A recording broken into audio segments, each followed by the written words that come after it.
Oh, hey, my fault, guys. I didn't know y'all were here. Happy Saturday to everybody. We are back.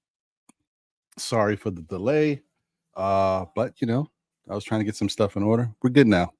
Anyway, shout out to everybody. Shout out to my cup of Joe or Joanne, however you want to call it.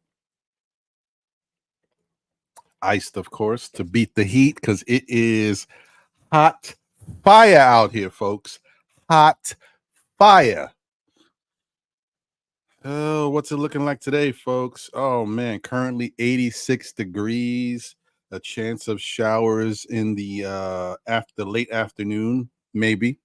And then later tonight, it's a chance. It is what it is. Going up to a high of 95 degrees in New York. Cooking, folks. Cooking. So I hope everybody is doing well. I hope you are comfortable and beating the heat. You know what I mean? Nice and cool wherever you're at.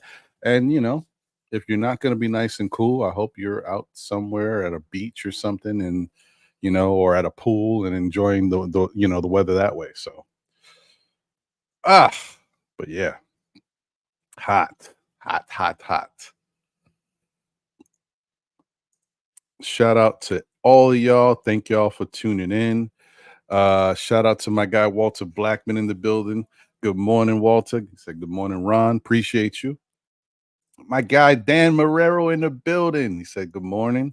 He's in the building. What's up, brother? Good to see you. Walter says we need a reliable center. Okay. I hear you. JJ in the building. What up, JJ? Salute, Ron. Happy Saturday, brother. Trading Mitch makes sense. Not too smart to spend over $30 million a year on two centers. Plus, he's always hurt and developed no offense in his career. That's a true story. I mean, can't argue with that. And shout out to you, JJ. Shout out to my guy Dwayne Dennis in the building. Salute. What's good? He said, good morning, Ron. I hope we retain OG and iHeart on fair but reasonable contracts. I'm open to make two moves to stay under the first and second apron so that we can keep our exceptions. Move the draft picks too. I hear you. Shout out to you, Dwayne. He says, improve the team. I'm open to also move Mitchell Robinson and Bogdanovich to add a significant piece to complete the puzzle. The front office must be active in exploring all possibilities. Okay, I hear you. Andios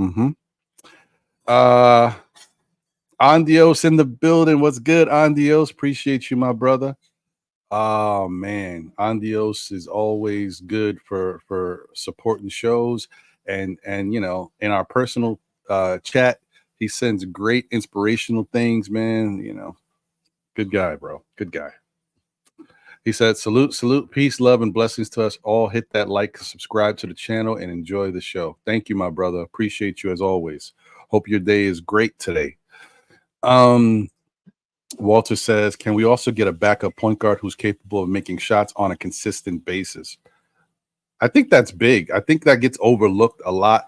All these trades, because all of these players that the fans want are all like star caliber players, but they're all small forwards or shooting guards.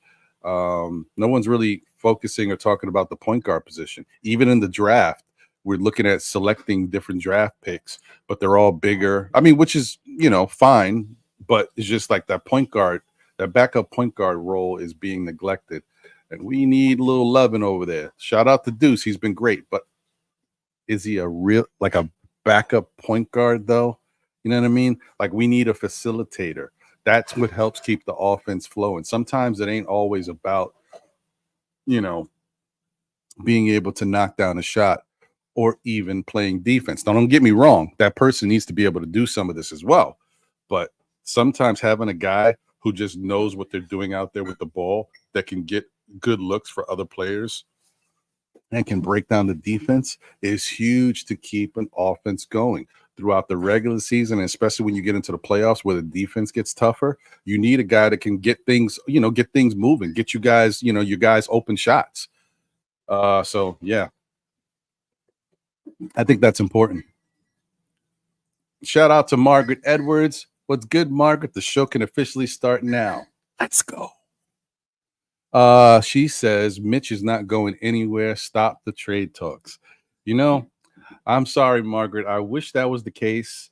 Listen, he may, you know how the Knicks are. Eventually, he may not go anywhere, but they are looking to see what they can get from Mitch, because the bottom line is no matter what organization and what business you got going on, if you got a player that's making 15 million a year, you know what, that has a limited basketball repertoire, right?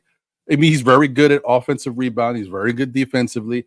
But if you know he's limited in other aspects, okay, that's already a knock on him. But that's okay. If he's healthy and can play, then you like, okay, well, he's always out there. He's reliable. He gives us this. We can depend on that. That's fine. You keep him. You don't even worry about moving him. But then when you know he's not healthy and not reliable and not always out there and continues to get hurt, even after he comes back from injury, he gets hurt again.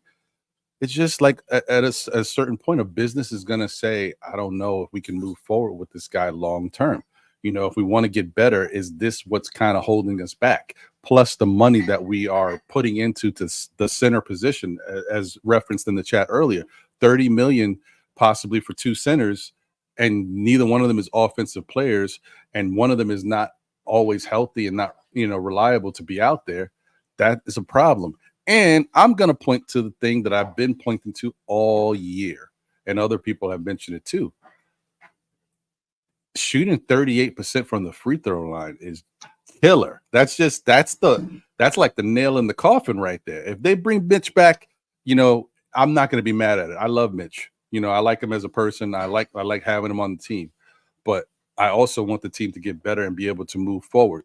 So if he's the one that they decide to move on without, it's going to have to deal with it. It is what it is. That 38% from the free throw line is, That's my not satisfied face. Sorry. Sha Powers in the building, one half of Knicks Real Talk. What's good, my brother? Hope you're doing well, Sha. Always good to see you. He says salute, salute, salute. Salute the panel. Let's get it. And he also says if the Knicks sign Bodega, which is Bogdanovich, Mitch is gone.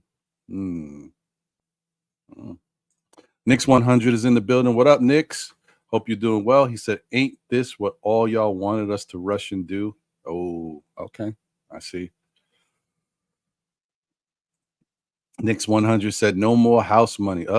Them days are over. Knicks 100 has always been someone who wanted the Knicks to build with the kids. But even Knicks 100 has to admit the Knicks are a better team right now than they were with the kids. I mean, even you got to admit that. Your whole thing is, will they be able to keep it up and sustain it, right? Are they good enough to carry this team going forward, or was it a bad move? You know what I mean? So I think the Knicks are fine. I think the Knicks are going to be better this year than they were last year. I'm not saying they'll win more than 50 games, but I kind of feel like they will win more than 50 games. So we'll see. Especially if guys can be re-signed and people can stay healthy, and with a healthy Julius. That's the key. Who says he's ahead of schedule, by the way, and should be fine for opening night? So that's good.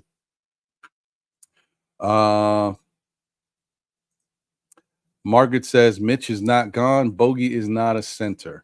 I think what he means is that if they sign Bogey, the money that they use to sign him, they're gonna need to, because it's gonna put a strain on the budget. So they're going to have to figure out a way to improve the team by getting money from somewhere else.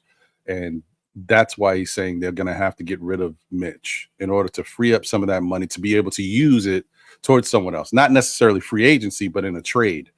And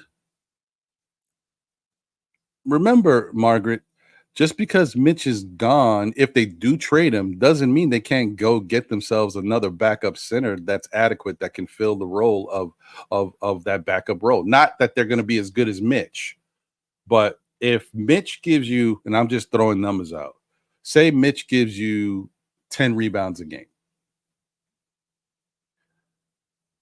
And he is good for maybe 2 blocks a game, which he's really not. It's like 1.5, I think, something like that. But say he's good for that, right? You can go out and get a center that can give you 6 or 7 rebounds a game in a backup role and can give you 1 block a game and can give you 5 to 10 points off the bench. You know what I mean? And on the cheap. So I'm just saying, it's like we all love Mitch, man. I don't think anybody really dislikes Mitch. Well, a couple people do, but for the most part, everybody loves Mitch. It's just the whole thing of if the opportunity is there and Mitch is the guy, then I guess Mitch is going to be the guy to go. Because I think one thing the Knicks are not going to do anymore is they're not like a guy who's not getting traded is not getting traded, but they're not going to go back and forth with a guy who doesn't deserve it. Like you're not going to see a trade get held up because of Quentin Grimes. You know what I mean? Like if a trade comes up and it's a good player and they really want him and they think they can get him and they're asking for Mitch, Knicks are going to move it. They're going to do it. I'm telling you, they're going to do it. So we'll see. So Knicks 100 says, now we find out how good Leon really is. Can't just pay the players the most money they ever seen before knowing they're going to sign it. Right. Now we find out how good an agent he is. Shout out to John Talento. What's good, John? Appreciate you. Hope you're doing well. He said, yo, what's good, fellas? Salute. Space Ghost is in the building. What's good, Space Ghost? He says, salute Ron and SKF family. What's going on? Hey, Kareem Grant is in the building. What's good, twin? He said, my people, salute. Shout out to Ron. Good Saturdays to you and your fam. Thank you. Appreciate it, bro. Hi, Margaret. She says, hi, Ron. Oh, hey, man. Okay. I like that. Haven't seen you and chopped it up with you in a minute, man. So, yeah, man, you just let me know. And I'll be putting a link out to the chat in a little bit. If anybody wants to join the open panel, just chop it up.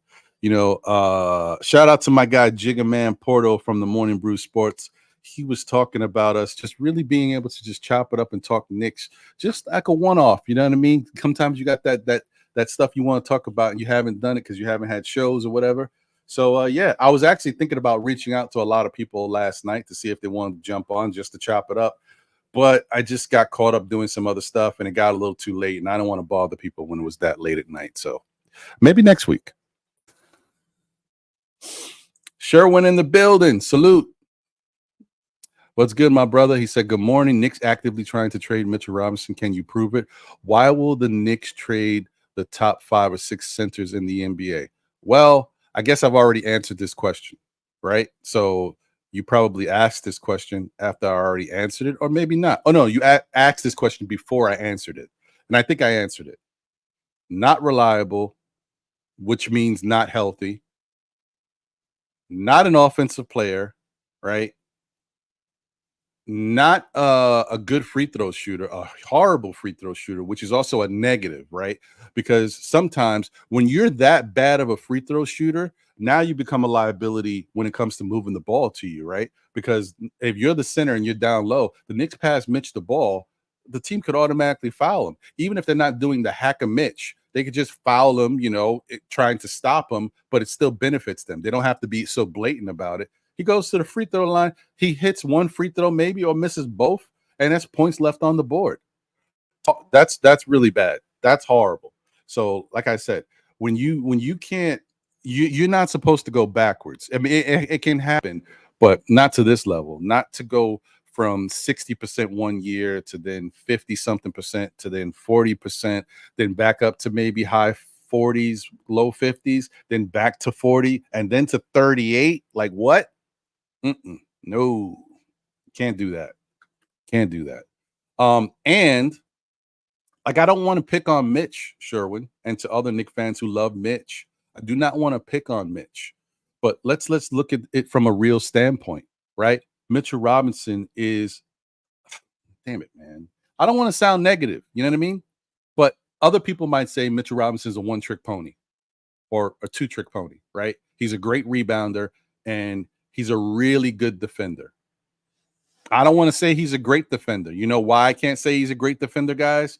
Because he's never made an all-defensive team. I mean, how can I give him credit for being a great defender? He's never made an all-defensive team. How can I give him credit for saying my goal is to be the best defender in the league? And he's never made an all-defensive team. And his focus is defense. I mean, guys, Marcus Smart was the defensive player of the year one year. Marcus Smart. Not that I'm saying he's not. I'm saying, but he's a guard to be the defensive player of the year. And we watched Marcus Smart guard 4 positions, sometimes 5 positions, which was crazy.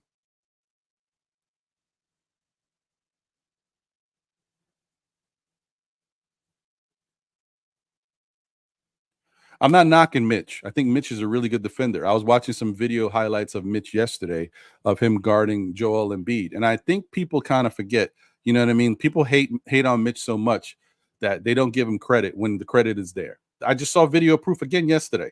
Mitch did really good against Joel Embiid.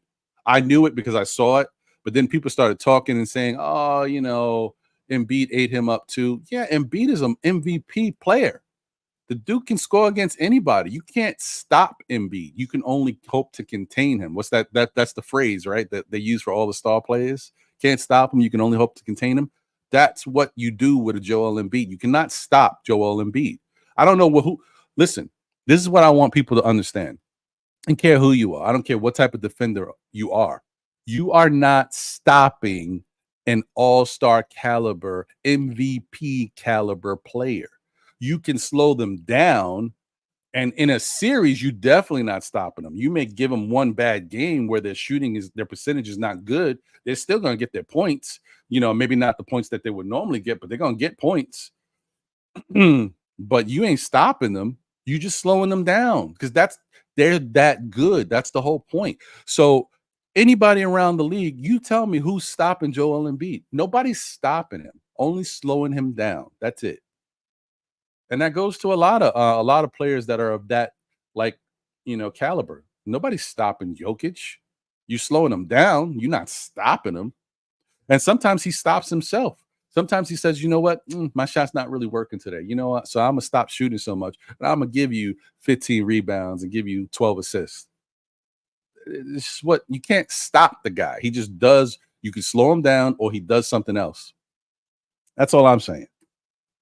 But yeah, Sherwin, those are the reasons. Not reliable, always hurt. Even when he comes back and works hard to get back, he gets hurt again. Sometimes it's not his fault, but it still happened, right? Gets hurt again. Horrible free throw shooter. No offensive game. And even though he's a really good defender, still not one of the best defenders in the league. And not even like, you know, I mean, to all 3 defensive teams, you can't make one. Yo, I mean, come on, Sherwin. I'm not hating on him, but I mean, that's just facts. All right. Okay. John, what up, brother?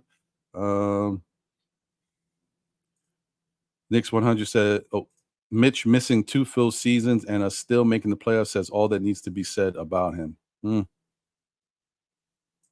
Nick Yak says, Margaret. Okay, I'm not going to go back and forth with when you guys are talking to people specifically. Okay.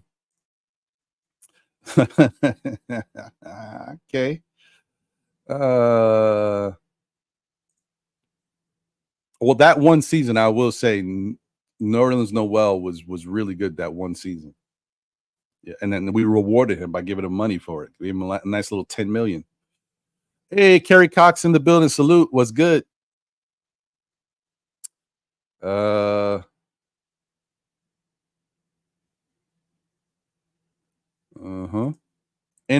BBall 08 is in the building.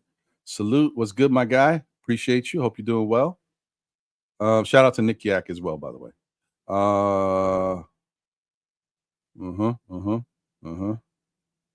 Okay. Louisiana Knicks is in the building. Salute. What's good, Louisiana? Appreciate you.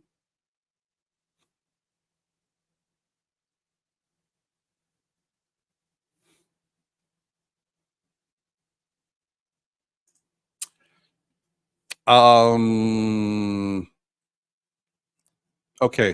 Now, when Sherwin says something like this, automatically people are going to say, "What?" But if Sherwin feels like Mitch's impact on the game for what he does do is very beneficial from the center position, and so he definitely should get recognized for his ability, then yeah, that's fine. Only thing I would say to Sherwin here is when you say Embiid, Nikola Jokic, Victor Wembanyama are the centers I can say are better than Mitch. First off, you might need to throw Karl Anthony Towns in here too, because he still qualifies as a center, even though he don't play like it. But look at his numbers. So if you want to talk about, because we already talked about it, Mitch ain't on no all defensive teams, right? So you can't give him that credit. If you want to point to his numbers and say, well, he rebounds 10 plus rebounds per game or whatever, and he's a defensive stopper, okay, that's fine. If you put him up even against Karl Anthony Towns gets 10 plus rebounds per game, and he gets around a block or two a game, and he puts up 20 plus points a game, and he shoots 50% from the field, 40% from three, almost 90% from the free throw line. How are you going to tell me Mitch is better than him? You can't tell me that. I'm sorry. You can't. Because what Mitch does on one aspect, he also hurts the team in another aspect. No, I'm not trying to knock Mitch. I'm just saying that's just what it is. And to your point about these guys, yes, if you want to throw him in the top centers of the league, understand that, yeah, could he fit in the mix? Yes. But those guys you mentioned are so much better than Mitch. You know, all around, they're just so much better than Mitch.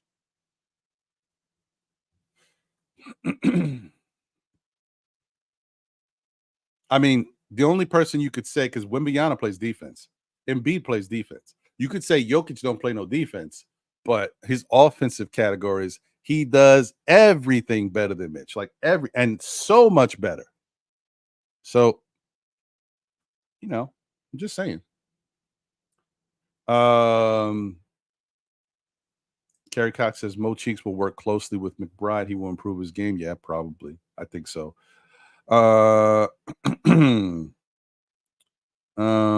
Okay, so Sherwin says, Ron, the Knicks run a motion/triangle offense. We don't need a point guard. We break down defense with ball movement. Brunson or Randall gets the ball with 6 seconds to create their shots. You got to understand, Sherwin, that what you think is a good style of basketball is not always effective. Yes, it's worked for the Knicks, but it definitely doesn't work for the Knicks sometimes when you get into the playoffs and have to play good defensive teams. You've seen, and not to quote my guy Freezy, but the dribble, dribble, dribble, dribble, dribble, dribble, dribble, the dribble, dribble, dribble, dribble, dribble, dribble, dribble. Jalen Brunson, dribble, dribble, dribble, dribble, dribble, dribble, dribble. It's great when Jalen Brunson is on, because even if the shot clock goes down low, he's been so consistent and efficient. But what if it's one of those games where Jalen Brunson isn't on, right? And then you dribble, dribble, dribble, dribble, dribble, dribble, dribble. You know, you're not moving in a fluid situation. And then other guys are stagnant because they're watching Brunson. So the ball movement is not consistent. And what about when Brunson is on the bench? Say what you will, but we've already seen that Julius Randle can facilitate, but you don't want him to be the primary ball handler. When the ball is in Julius Randle's hands too much, he makes unfortunate errors. You give him the ball, let him do his thing. Yes, he can facilitate and do it, but you don't want to make him the primary ball handler. Give it to him here and there and let him do his thing. Don't make him come up the court with it or something like that. You know what I mean? Like, because sometimes his decision making isn't always the great. And we also know that he throws Michael Vick passes, you know, the break your finger passes, like, you know, so it's not always great. So therefore, that goes to Deuce. And say what you will about Deuce. Deuce has become a really good defender. He's become a much better scorer this past year. He's become more aggressive. He's not a great facilitator. Okay. He just isn't. All right. When we saw Deuce the first year, he was having some interesting moments. He was having high assist games with low turnovers. He's not that same guy now because he's been asked to learn how to score more. So if you look at his numbers, notice that his assist levels are not high like they used to be. He used to get more assists before, but now his focus is different, which is fine because that's what we need on the team. All I'm saying is it doesn't have to be a point guard, but you need somebody in the system that can move the ball around, who can make good passes outside of a Hartenstein. And we don't even know if Hartenstein's coming back. So, hey, Frank Matos used to call him Sasso in the building. He said Boogie, Mitch, McBride, and draft picks is the trade package. Uh-huh. Well, Knicks 100 says, my only question is who will replace Mitch and Highheart?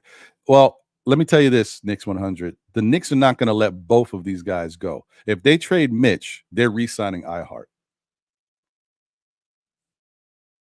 They're not moving both, I don't think.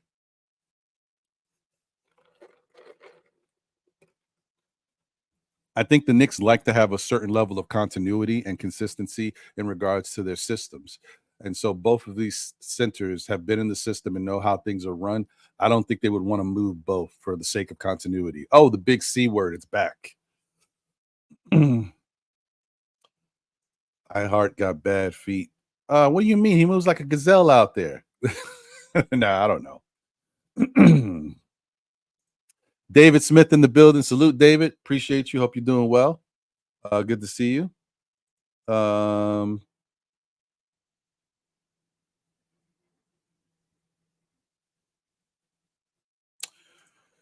Sherwin says, Ron, who has been more healthy in their career, Heart or Mitch? Who has missed more games?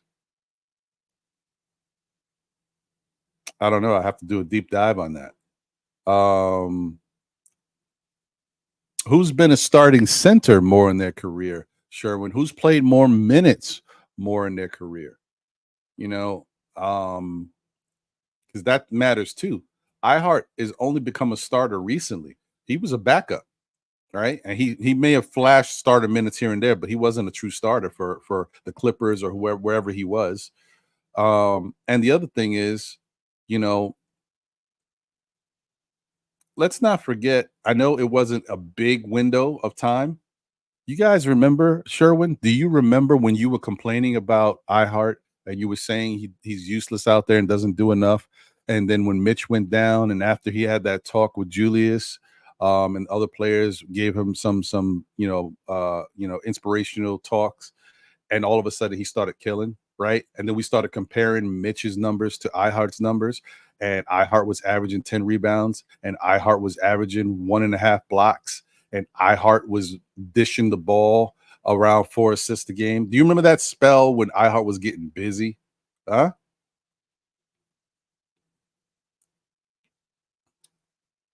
The other thing is, who's playing hurt consistently all season? Is it Mitch or is it Heart?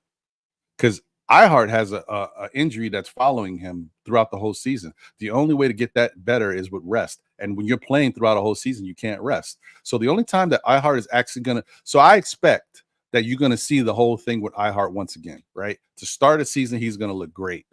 As the season wears on, maybe he re-aggravates that injury a little bit and kind of plays like it bothers him going forward, because it's a tough injury to heal without consistent rest. But once again, Heart played with that same Achilles strain or whatever the whole season. Mitch was hurt, couldn't play, rehabbed, came back. Supposedly he's supposed to be healthy, right? Then he re-aggravated the ankle again because of what happened in the playoffs and all that stuff. But Heart's injury stood with him the whole year. Do we count that? Coach Sire in the building. Salute. What's good? Appreciate you. Hope you're doing well. Let's see. Lou Boogie in the building. What up, Lou? Appreciate you. Says salute, Ron, Mitch, McBride. Picks to the Nets for Bridges. Bogey picks to Atlanta for Murray. Oof. I don't know if they could do that. That would be crazy. I mean, that'd be nice, but it's also a lot of money. That's a lot of money.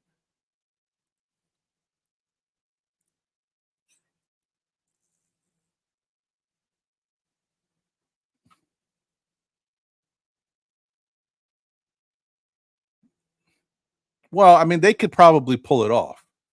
I just don't think that that's, I mean, unless Atlanta is going for a rebuild, they wouldn't want just bogey and picks for Murray.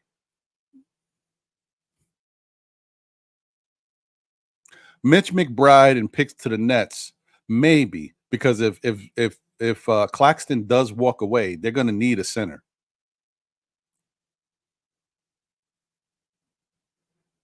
I don't know. Organic Fanatics show in the building. Salute, que lo que. Bogey can get $2 million guaranteed and then a vet minimum and keep Mitch. Front office doing their job checking. Yeah, I hear you on that, Ro. Hope you're doing well, brother. Please support the Organic Fanatics show. Go show them some love. Like, comment, subscribe, all that good stuff. Let's see who else we got up in here. Richard Hernandez is in the building. Salute, Richard. Thank you for tuning in. I think this is my first time seeing you in the chat. Thank you for popping in. He says, I'm liking what I've been seeing, the progression so far since the Leon era came and the moves they've been making. Curious to see how things go moving forward. Trusting the process we got going.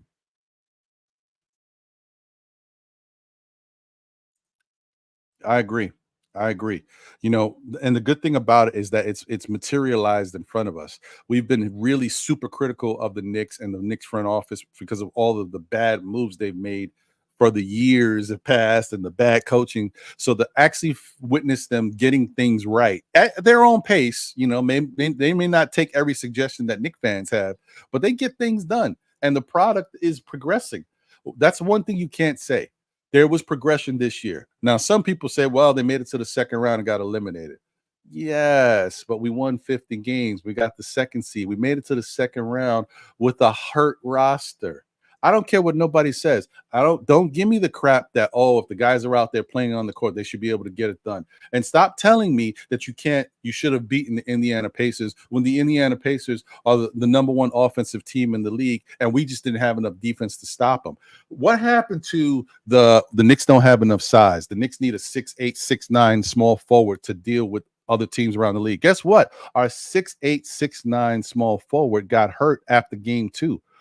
We played 4 more games after that with no OG Anunoby. So all of a sudden, when we needed that guy to help us going forward, he was important. And then now that we don't have him because we're already in the playoffs and we've got Jalen Brunson and DiVincenzo and Hart, we don't need him now. We had all these guys to start the season. We were complaining we need that guy. So now we're in the playoffs, the most important time in the league, where the defense is ratcheted up and every possession matters. And now all of a sudden, having a guy like OG Anunoby doesn't matter. We should have just beat Indiana with no problem. I don't agree with that. I don't agree. There was a reason why we needed an OG Anunoby to begin with. And so now when we're in the playoffs dealing with the best offensive team in the league, we don't have that guy, and you think it doesn't matter. We could just beat them. I don't know. I can't see it. I cannot see it. So I don't think we needed much. I think OG was enough for us to get past Indiana. I do agree with that, but we didn't have OG. You know what I mean? I think we could have got past Indiana if we had Randall, but we didn't have Randall. Could we have gotten past Indiana if we had Mitch? I don't think so. I think Mitch would have helped. I think Mitch would have made the games closer so there wouldn't be blowouts as much because he would have done more. He would have locked down the perimeter. The interior, and he would have got rebounds to help us get more possessions. We still would have lost because we couldn't stop the perimeter. You need perimeter defenders to stop a team like Indiana who shoots a lot of threes, which is what it is. And you would have needed that against Boston too, who shot the most threes in the league at a high clip, almost 40% as a team. No, we would have got smoked. But whatever. It's neither here nor there. We needed to have OG out there. But it is what it is. Shout out to Jeremy Nussbaum. Salute. Appreciate you. Thank you for being here. Jersey Shore in the building. Yeah, you made it. What's good, my brother? Appreciate you. We got that Jersey Shore weather, but we don't got no cool breeze off the water, man. That's why it's hot as hell out here. No bueno. Let me get some coffee on that. Yeah. Sherwin says, Ron, Mitch is not a backup. His biggest value is not blocking or rebounds. You can't go out and get Mitch's defense. Just ask Embiid about that. See what he did to iHeart. I agree. Listen, once again, You're not going to hear me argue with you over can Mitch play defense. I'm telling you, Mitch can play defense. I know that. I've seen it. It's just about why is it when it comes to Mitchell Robinson, right? And we know that he is a great offensive rebounder, right? And a really good defender. I'm not going to say he's a great defender. He's a really good defender, right? Why is it that we can't focus or talk about his inadequacies, right? The fact that he's not healthy and that he can't shoot from the free throw line and he doesn't have an offensive game.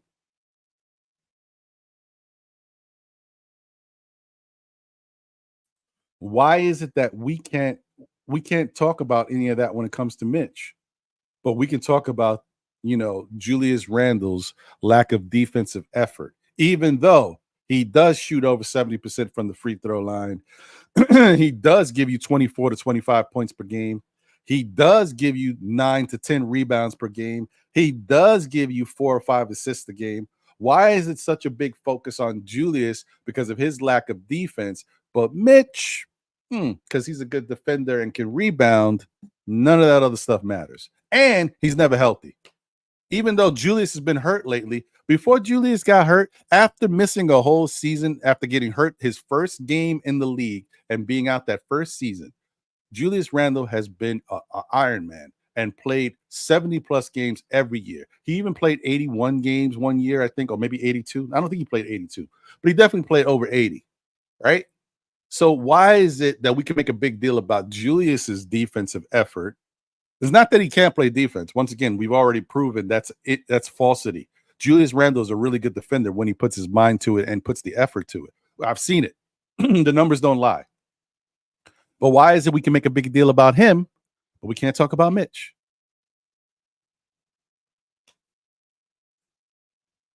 I don't know. I'm just saying.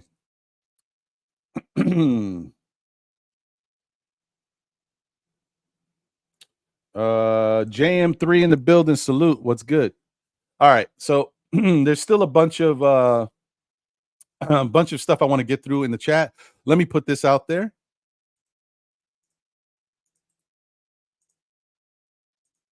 Here's the invite. Thank you guys for tuning in. Appreciate y'all. Let me get through a couple more. I'm gonna hit the intro, and if anybody wants to jump on the panel, by all means, you are welcome to. Good to see you, JM3. Appreciate you as always. Please, guys, if you haven't already, please hit that like button now. Get this show popping the way it needs to be popping. We are counting down the days to NBA draft day, which is on Thursday. Excited to see what happens with the Knicks. Who knows, man? Who knows? Let me get y'all with a little smash that like button.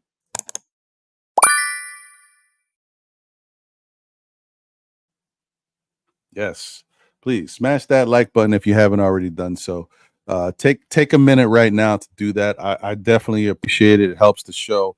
And we got 175 tuned in right now across all platforms. Shout out to everybody that's on Twitter/X, whatever you want to call it. Shout out to all of y'all that are here from YouTube. Appreciate you guys. Thank you for tuning in. And also those who are tuning in watching from Facebook. Thank you guys. All right. Hey, Pete P in the building. My guy, Pete Panagiotopoulos, is in the building, folks. He says Randle is decent on defense. He just can't block any shots for a guy his size. Yeah, that's one of his things, that he just never has been a guy who blocks a lot of shots. And guys, you know what? One of the things with Julius, he doesn't have a long wingspan. You know what I mean? His arms are just not like supremely long. Like a lot of other people have these long wingspans. Julius just doesn't have that, and I think that affects him in some ways. Yeah, but it is what it is. He still can play really good defense because when he wants to, because what Julius does with his body, he gets into the offensive player and makes it really tough for them to get around him. And putting that weight on somebody and making it uncomfortable is a key to his defense. I've seen Julius, when he wants to get down, he gets down. So it's all about effort with him. But sometimes for him, I think he expends so much energy on the offensive end, He sometimes just tries to conserve it on the defensive end, which is not great. But listen, I'm not an NBA player, so I'm not going to knock him. I don't make the type of millions he makes, so who am I to judge him when it comes to that? If that's how he feels he can be in the league, then that's the type of player we got to understand. That's who he is. We got to deal with it. You want something more on defense, you got to get it from someone else. That's just how you build your team. Okay, where was I? Lou Boogie, yep. Okay, hold on. Pete P, yep. All right, getting closer. All right. Oh man, we got a lot of people in here, man. Appreciate y'all. Thank y'all for tuning in. Wow. I'm trying to get through this chat. This chat keep going. Hold on, fellas and ladies.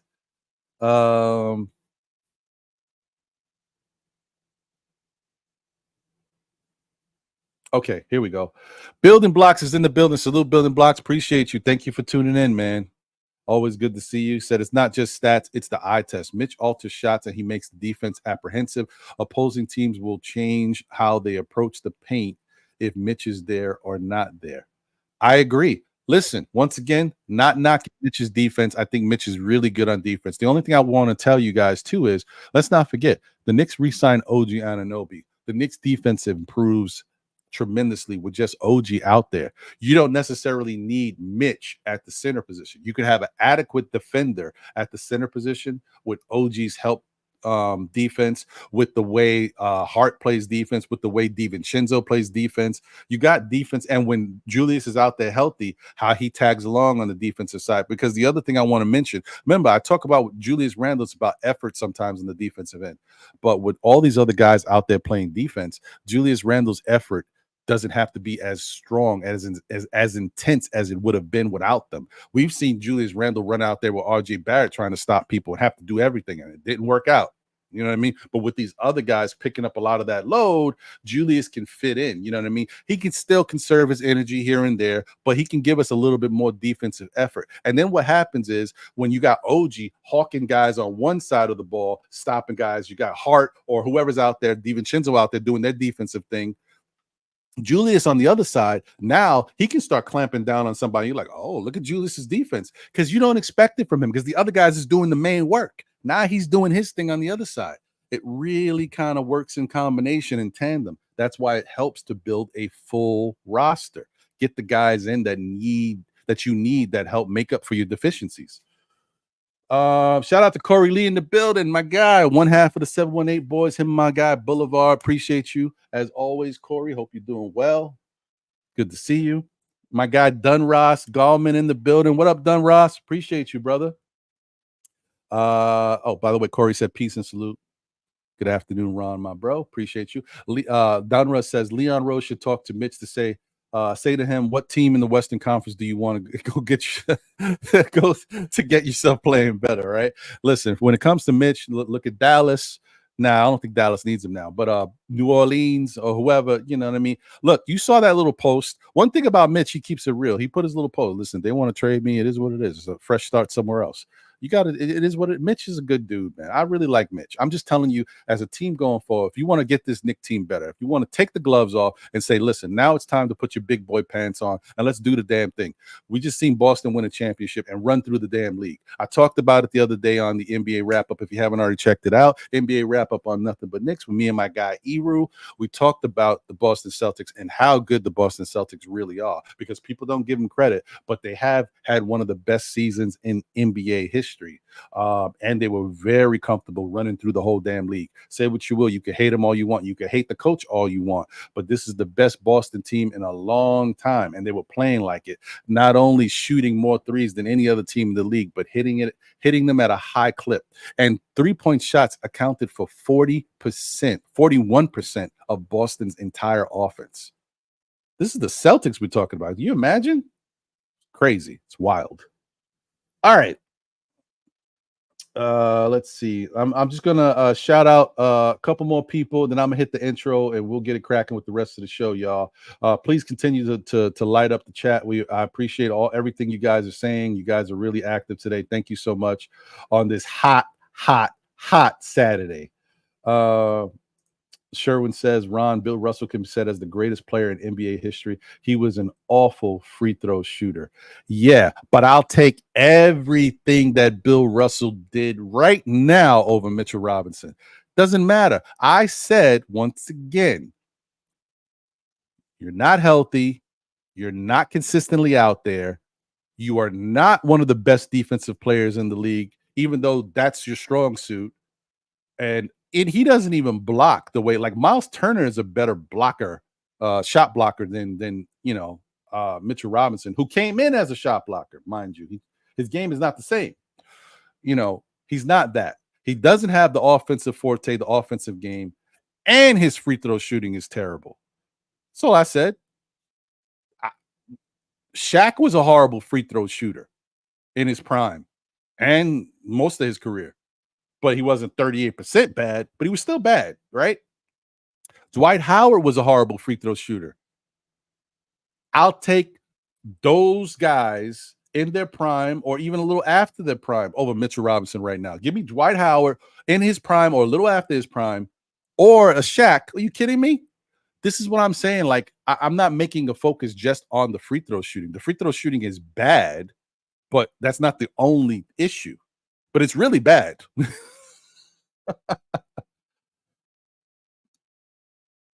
Okay. Just bear with me, guys, as I'm skimming through this. I already got somebody waiting backstage. I see you, my brother. Animal Lex is in the building. Salute. He says, salute everyone. Ron, we need two bench players with skills similar to OG and Josh, plus keep hearing Paul George to the Knicks. He's not the answer. He stays injured. We're going to talk about Paul George in a little bit. Marvin Lesure in the building. That is a dope name. Shout out to you. Act like Joel Embiid winning championships. Yeah, I don't know what that means. Oh, you might be talking to somebody else, but but he's not the guy for that. I mean, I don't really care. He said Embiid just the best player on his team. Well, I mean, he also was the MVP of the league 2 years ago or so. Whenever it was. I think it was 2 years. Maybe it's 3. I don't know. Time flies. Luke Skywalker Vision says only 2 defensive all NBA teams. Yeah, I mean, but still, you guys know that. I mean, listen, let's call it what it is. You guys understand that Embiid plays better defense, when it comes down to it than Mitchell Robinson. When Embiid is healthy, he's very active and he's a shot blocker. All right. He blocks a lot of shots. He's very active. The thing with Mitch is that he's built up a reputation that at one point he was a demon on defense, right? Covering the perimeter, covering the inside out. People stopped testing Mitch, right? But have you noticed over time, they're starting to test him more now. You know what I mean? Because his movability, he's a little bigger. He don't move the same way he used to. He's still a great, once again, a really good defender. I'm not trying to knock on our guy. I'm just telling you, like, when you're looking to improve the team, sometimes you got to make some decisions. Marvin says, Knicks need a center that can spread the floor. You may be right. Danny Landis is in the building. Salute, Danny. Appreciate you. What's good, my brother? 713 Gamer in the building. We back in it. Flicker D, what up? Appreciate you. Okay. 808 Empire State is here. He said, even my wife be cringing when Mitch stepped to the line. Yeah, it's tough. It's a hit or miss. A lot of times. I don't know. JJ says, I actually liked Mitch better when he was skinny. He was more versatile. He was. I mean, he did get hurt because his body couldn't withstand the type of beating he was taking. But yeah, he was all over the place. He was a demon. He was on demon time for real. Shout out to D-Ras in the building. Salute. Appreciate you. Thank you for being here. It's always good to see you. Corey Lee says, I love all this Mitch hate, but don't start crying when iHeart get hurt and we have no more Mitch. Listen, I hear you, Corey, but that's why you got to bring in a backup center that is a little bit more versatile than Mitch is, so it gives you a different look. I think the Knicks need a backup center that's more versatile anyway. I don't care, or a starting center that's more versatile. You need the Knicks at some point cannot keep getting the same guys. the Nerlens Noels, the Mitches, the iHearts. iHeart can do a little bit more, but he's still in the same realm. You know what I mean? He's not a great shooter either. He's a little better free throw shooter. He's got that little push floater. But you know what I mean? We got limited offensive centers. We've had limited offensive centers forever. So sometimes you need a little bit more versatility. Yes, listen to my guy 713 Gamer. He says, smash that like button. We got 192 people here across all platforms. Please smash that like button if you can. If you're on Twitter or X watching, I mean, listen, if you don't mind, type it in YouTube, type in Still Knick Fans, come over here, hit the like button. You can go back to Twitter and watch over there, or X, however you want to call it. I don't care. It's cool. I just like having you guys here with me.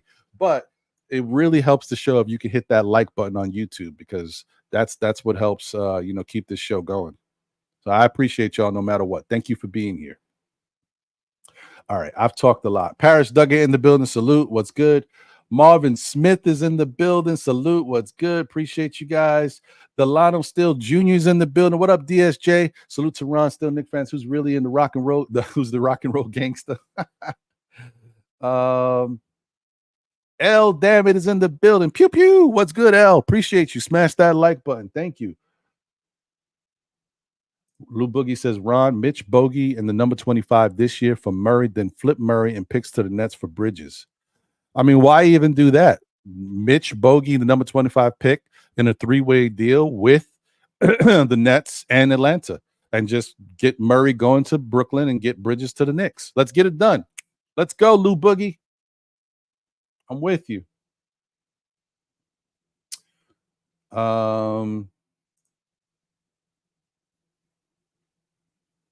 Okay. All right. Shaquan is in the building. Thank you for being here. Thank you for tuning in. Good to see you in the chat. Please smash that like button if you haven't already done so, and subscribe if you're not already subscribed.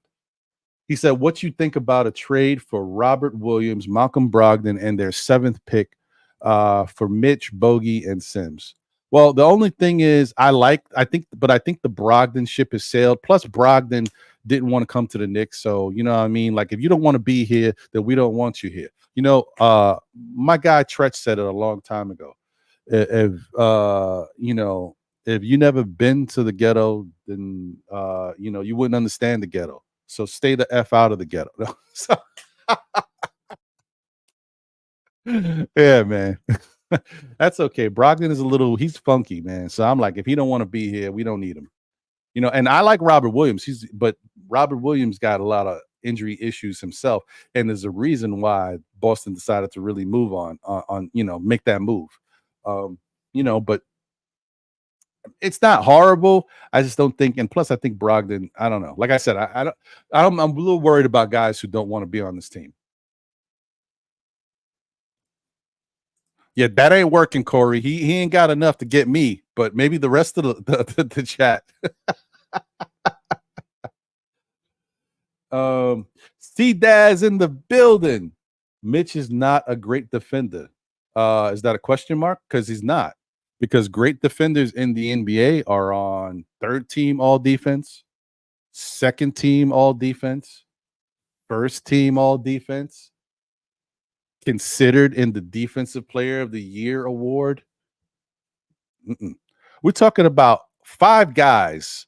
So out of 15 guys, you're telling me Mitch is a great defender, but he's not in any of those 15 guys? I can't say he's a great defender. He's a really good defender, though. I can't say he's a great defender. Hell no.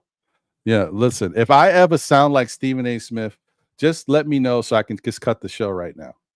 Let me cut the show so I can go do something better with myself, because I do not want to sound like Stephen Hader Smith on BSPN. All right, guys. Let me shout out. Hey, Uncle Freeze in the building. Blorange Tears is here. And shout out to my guy. Thank you for the generous super chat. I see there's a couple other super chats here. I threw the link out there, Double A. I don't know if you saw it. Hold on. Let me throw it out there again. First off, salute. He says Pete's last name one more time, please. Pete Panagiotopoulos, baby. Let's go. It's one of my favorite things to say, actually. Shout out to Pete, man. Thank you for the generous super chat, Freezy. I appreciate you, my brother. Shout out to Wiz BKLA. Thank you for the generous super chat. Dancing, dancing, dancing. It's a dancing machine. Yeah. And shout out to my guy Double A. Thank you for the generous super chat. He said, throw me the link, Ron. Appreciate you, Double A. All right, let me put it back out there. Okay.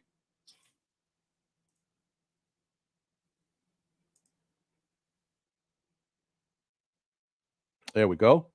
All right. Jimmy Henry's in the building. He said Julius will always be criticized more for his shortcomings than Mitch because Mitch appears to be a better teammate and makes more constant effort play. Well, I don't know about that. The constant effort play, yeah. I'll give you that, Jimmy. You're right on that. But better teammate, I think Julius Randle, after what he did with the thumbs down and how he looked and the whole not picking up OB off the floor, let's got to give the guy credit. He's been a fantastic teammate, and all of his teammates love him.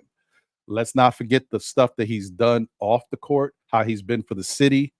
Let's not forget the fact that when iHeart was struggling, it was really terrible out there. He, went to iHeart and talked to him to get him back into a good mind space so that iHeart then eventually got better. And then all of a sudden, we're talking about iHeart being one of the best backup centers in the league. Shout out to Julius. Shout out to Julius hitting guys in the chest, telling them, come on, man, let's get this, do better. Or arguing with them and letting them know they got to move their spots. They're missing their assignments because he's paying attention. Shout out to Julius Randle looking at film now for the first time in years. The last year or so, he was looking at film finally. Look, I'm not knocking Julius Randle anymore, guys. You ain't going to get it from me. And that narrative about him not being a good teammate and being a negative impact on the team, that's old. He's different now. So I'm going to give him credit for improving his life and being a better person. So shout out to him. The Woogieack in the building. My man, Woogie, what up? And who was saying that? I just shit. Man. Oh, Jimmy Henry, it's no knock on what you're saying. I understand because a lot of Knicks fans feel the way you feel. But I'm just saying Julius Randle's not that same guy. And we can't it's just like if you're in a relationship, right? And you have an argument with your significant other. You did something or they did something. If you continue to hold that same something over their head or they hold it over your head, you never get to move forward. You know what I mean? You could have done something wrong and then you said, you know what, I'll never do that again. Let me improve, right? But it doesn't matter if the other person doesn't recognize that you've improved and give you credit for working towards being a better person. So it's the same thing with Julius Randle. He has worked towards being a better person, and it's evident. You see it when guys on the team fall on the floor. He goes over and picks them up. He don't walk over them like he did with Obi that year. He's a different guy. Like, come on. And he's not always in his head. He still argues with the refs, but it's not the same the way it used to be. He used to get thrown out of games how bad he was. Like, no. Anyway, you get what I'm saying. All right, guys, let me hit this intro. I got a couple people backstage I'm really looking forward to chopping it up with. It's been a minute, especially for one of these guys. He's been too cool in the sun, jumping in his pool, man, doing laps out there. So I'm happy to get him back in the mix. Shout out to Dripmore in the building, the preferred barber of still Knicks fans and the Knicks community. Let's go. And my guy, D-Block in the building. Salute. Appreciate you. Stream Element says we got a new subscriber. Shout out to Greg Perry. Thank you for subscribing. Dorkasaurus Rex is in the building. Shout out to you. That's a wild name, but I like it. The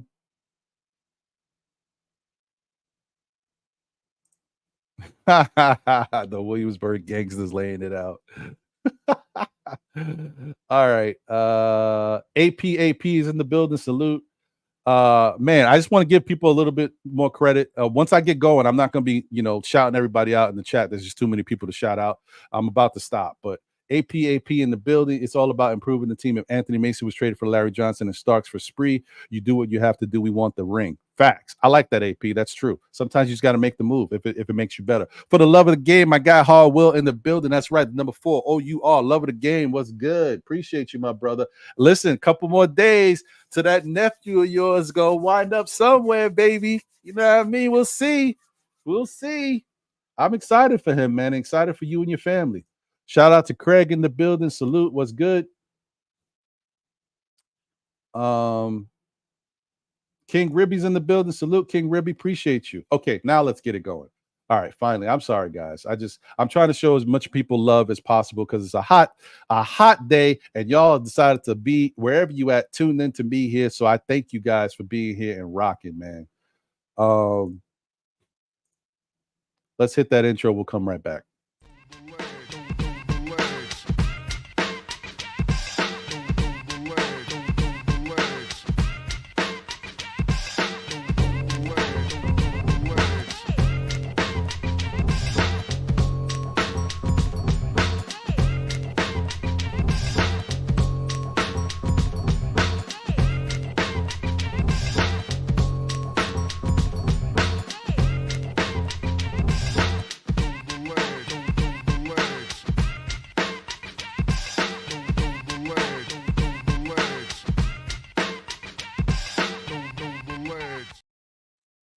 Hey, I'm gonna send it up the Pac. They not like us. Whoa, sorry, my bad. I didn't know where I was. I got caught up in the wrong thing. I apologize. Like, you know how it happens, man. They not like us. They not like us. It just gets you. It gets you. Thing is contagious. All right, let me get my guys in here. Boom, Shy in the building. Boom, Double A in the building. Let's go. Hi. What's going on, fellas? Good to see you guys, man. Double A looking like, you know what I mean? Hey, man, if I don't like suntan. Hey, bro, yeah. it ain't all playtime. Shall I tell you that, bro? You know, you got a house, bro. You know, you got that housework. I hear you. You know, now you got the transitional season. You know, you gotta now start to get up on the stuff that's been waiting and calling your name. But I had to take some time out to be with my boys, man. It's been too long. And plus, I need Ron to get me off the ledge. Because all this talk is like, yo, you going to tell me there's a problem signing OG? You ain't got that worked out? Leon Rose's son is his agent. Come on, bro. You spend holidays together. Come on, bro. You going to tell me this wasn't worked out? I mean, if this don't work, bro, somebody got to lose their job, Ron. We gave up 2 players for them. I will say that if we don't re-sign OG, it's going to be bad. Ugly. But ugly. I don't think we got to worry about that. I don't think. What we worried about, man? We're gonna give him $200 million for 5 years, about $37 million a year or so. What we worried about? I hope so. And you know what? I thought that would be reasonable, Shaw. And I was hoping the Knicks would offer Brunson and Randall, because I'm backing you, Ron. I was a big Julius Randle critic when he was showing himself and doing all the stuff, not helping his teammates and crying and not performing. I was on him, but, bro, I'm on his train just like you right now. I'm giving the man his props. And I'm right here saying that Julius Randle should be a part of whatever success we're going to have, because he's the first star that decided that he would come to New York. And he's been here, and he deserves, because we were in the playoffs last year. You got to know it because of Julius Randle. Don't think that we would have been where we were without Julius Randle, okay? He was missing those games or whatever. We did well, but I'm sorry, bro. You can tell when we got to Game 7 of that playoff loss, we ran out of gas, bro, from making up. And anybody with sense to know if we had Julius Randle, Indiana would have went home probably Game 5 or 6. They would probably have been home. Yeah, I agree. And and to your point, because some Knicks fans are going to be like, what? I mean, he only played 40-something games. We didn't have him. Listen, don't be that fan, okay?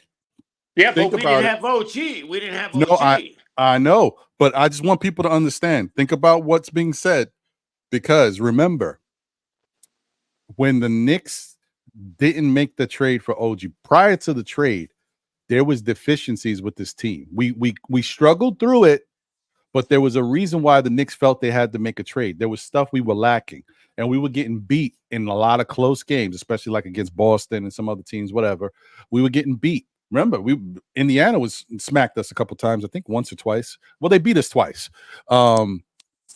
And other teams we just didn't have enough to get past certain teams, and we were struggling with Orlando, blah, blah, blah, all that good stuff. So if we didn't have Julius Randle and his 24, 25 points and his 9 rebounds and 4 or 5 assists, yeah, I don't think we would have made the playoffs the way we made the playoffs. I think we would have struggled. We would have hoped to maybe get, if we would have got the trade still, that would have helped us. But who knows? If we didn't have Randall helping us to at least get to where we were, to be in contention, to go forward and make a trade to add to it, maybe we wouldn't have even made the trade or that trade for and maybe the season would have been a bad season like the season prior. So you never know. So I definitely do give Julius Randle credit for helping us get to the playoffs. It is important. It matters. I also just want to throw that out there. I also give him a little bit more credit since then. I understand where you're coming from, Ron. That he had a podcast with Mello and I forgot the other guy's name. I forgot the name of the podcast. I think it was 718. Desus. Was it Mero? No, Mero. Wait, which one? It was right. It was I can't remember the name of the podcast. I think it was 7 a.m. in Brooklyn or something. 7 p.m. in Brooklyn. 7 a.m. in Brooklyn. I knew it was something like that. But he really expressed how he felt coming into being a player coming from Texas. You know what I mean? And coming to play on the Broadway, 33rd Street and 7th Avenue. You know what I mean? He expressed himself on that thing, and I give him big props for saying that and acknowledging all those things that he said. That when he came here, he had to change his mindset. He had to change the way he played basketball. And now he's a older style player, and he's more mature. You know, a lot of things you didn't see last year. Well, we didn't see him that much last year, but even in the short stint that he played, he didn't get as many technical fouls as he did last year. Like you said earlier, Ron, he was helping his teammates up and off the ground, more receptive to playing that team basketball and helping them. And he even played a little better defense with OG on the court. You know what I mean? Which Julius Randle can do. So that podcast really showed me how he feels about himself and how he really represents New York Knicks basketball. And I give him big props for that. Yep. Yeah. Well said, bro. Well said. Yeah, no, I agree with that. Like, I think we just sometimes we look at Julius Randle, and it's like the dude is chiseled. He's a big burly guy. He's like a bull in a china shop. And we know he's highly emotional, and we just kind of treat him as such. We don't think about the guy like what he must go through trying to be the guy that gets the Knicks to a championship. One of the few guys that said, I'm gonna come over there to the Knicks and see if I can get it done. And he's already said it multiple times, and he said it again on that podcast. I saw the snippet of him like, all I want to do is get the Knicks to a championship. Like, I mean, come on, man. If I'm a Knicks fan, I gotta love this guy. I gotta love that that's what he wants to do. And this is why I came here today, gentlemen, with hopes that you gentlemen can help me. Because I'm suffering, bro. I try not to listen to these knuckleheads on the ESPN and all these guys that all of a sudden they got podcasts and all of a sudden they great. I don't understand how Gilbert Arenas can criticize anybody. You know what I'm saying? The dude blew his career and you criticizing people, man, and pretending like you know it all. Dude, you were a great offensive powerhouse. I was a big fan, but man, you sucked it up, bro. You dogged out your career. But my problem is this. Julius Randle, Ron, like you said, it's a 25-point, 9 to 10 rebound man. Solid. It's no fluke. He's done that now for the last 3-4 seasons, right? He had one down season, but hey, he's definitely book him. 2 all-star appearances, right? Arguably one of the best, because I don't think Tatum is a power forward and I don't think Brown is a power forward. But I think one of the top 3 power forwards in the Eastern Conference, if not the NBA. Okay? But the man doesn't get no respect. Jalen Brunson don't get no respect. And I guess right now OG Anunoby is not getting no respect because all this talk Knicks need a star. Oh, we got to get a star. Man, it's making me sick, Ron. It's turning my stomach, man. What's wrong with our team? Yeah, we got some salary issues where we want to re-sign some guys or whatever, but, what's wrong, man? Why can't we get any credit at all for the season we had and for the players we have? We've struck up conversation between us 3 gentlemen without pushing it on a point why Julius Randle should be considered a star. Mm-hmm. The way he has represented himself and the Knicks, all right, the way he's performed on the basketball court since he's been a New York Knick, all right. I think he got a badass rap. That one season against Atlanta, he was all we had. Reggie Bullock, his shot was off. All of a sudden, Tibbs started freaking out and changed his stuff. He took out a defensive point guard because, man, you know, Peyton wasn't scoring points, but he was D'ing down. And when you took him out, you took away our point of defense. Okay, so, but what was Julius supposed to do, man? You're getting doubled and triple teamed. And now you're putting him, Tibbs put him in a position where he was a ball handler. Even today, watching Julius Randle play, I cringe when he has a ball and two players are around him because he sucks at that. He just sucks at that. But Tibbs put him in that position in that playoff game. So he was not able to perform, but he gets knocked. Julius Randle has come up big in a lot of games for us. And it proves it because the man averages 24 and 9 and 10 every year. So when does he supposedly get the credit for what he's doing? When will Jalen Brunson get right here on these podcasts like this? That's where you get it. That's it. That's right all. Here on these podcasts. And I'm hoping that Julius, because I heard that his wife like checks stuff out and she be on. I mean, she responded one time on one podcast. So she'd be checking stuff out. And I pray Julius can really feel the heartbeat of a lot of Knicks fans and how much we do appreciate him, you know, and how we, you know, that effort to try to come back, you know, and how he was feeling on sitting on that bench watching Indiana doing that, knowing that Indiana wouldn't be doing that stuff. I didn't curse, Ron.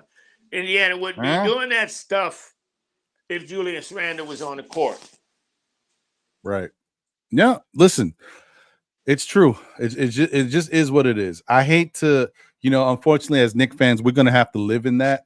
I hate to have to be that person that lives in that, but it's the what ifs, the coulda, shoulda, wouldas, and it sucks, but that's our reality, and it stinks that we have to be that way, but it is warranted.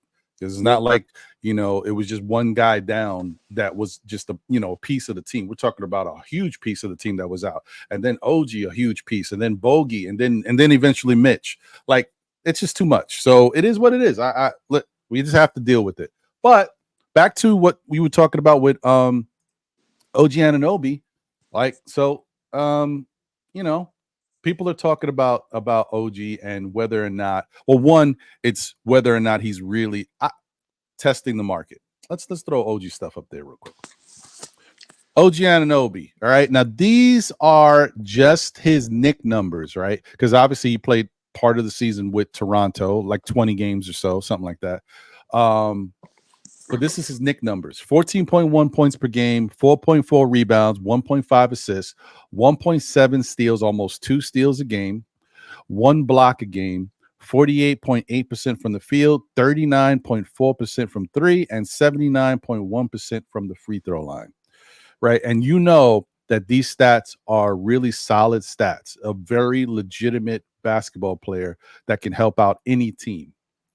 And these stats don't necessarily dictate how important and how impactful he was out there on the court, because, you know, stats are averages. And we've witnessed OG Anunoby have a game where he had 6 steals, 5 steals, 3 or 4 blocks. Like, he's done a lot out there at different moments.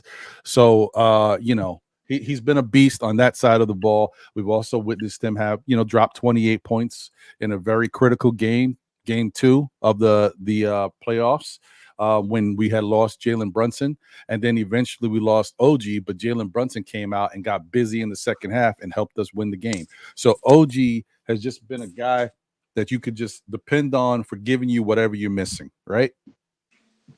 That being said, people have been kind of concerned and complaining about what he's asking for, right? Philadelphia may be able to offer him $200 million, right, for 4 seasons or 5. I don't know how they would break it down, but I thought nobody could offer him more than us. No. Don't we have his bird rights? No, other teams can offer him more. The Knicks are stuck at a certain clip. We can only offer him a certain amount. Other teams can offer him more money. But here's the thing.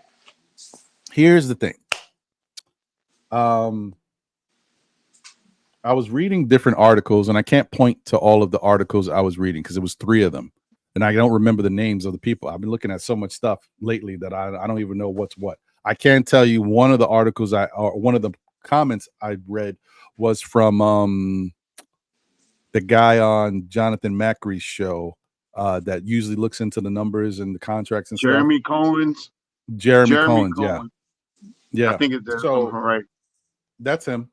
And so he echoed the same sentiments that everybody else was echoing, that fans, and he didn't say this, but I'm telling you guys this, fans are really caught up and confused in regards to how much money these players are getting and how it affects the team.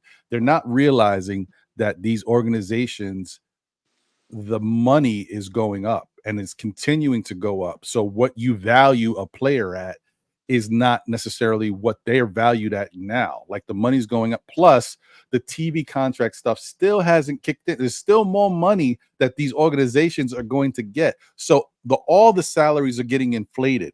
So his point was, even if the Knicks had to give OG Anunoby $200 million, with the TV salary stuff kicking in and the organization getting more money and other revenue happening, he was like, I'm okay with that. It's actually not as bad as you think.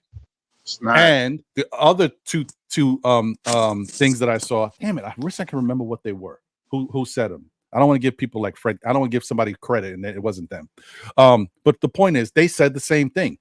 They didn't necessarily say 200 million. They said if it goes up to, this amount. One person said if they have to give him 40 million per season, it still doesn't really hurt the Knicks because of other revenue that's happening and the other contract. I was like, so if other people are saying it, and these people look at the cap stuff way better and way more in depth than I do, why are we freaking out? And it doesn't have to be that way. Maybe we don't have to go that high. But the point is, if we can go that high and they're saying it's not a problem, then why is it a problem for us? It's not even our money. And if they're saying we can still have maneuverability, we can still be flexible and still add people going forward, why are we getting so crazy about this? And they act like it's their money, Ron, just because they did the same thing when Hart got his contract. They were like, 18, we're going to pay him that much, blah, blah, blah. But, man, they did it with Brunson, too. Brunson, 25 million? Oh, my God. Yeah. 25 million. Brunson? Oh.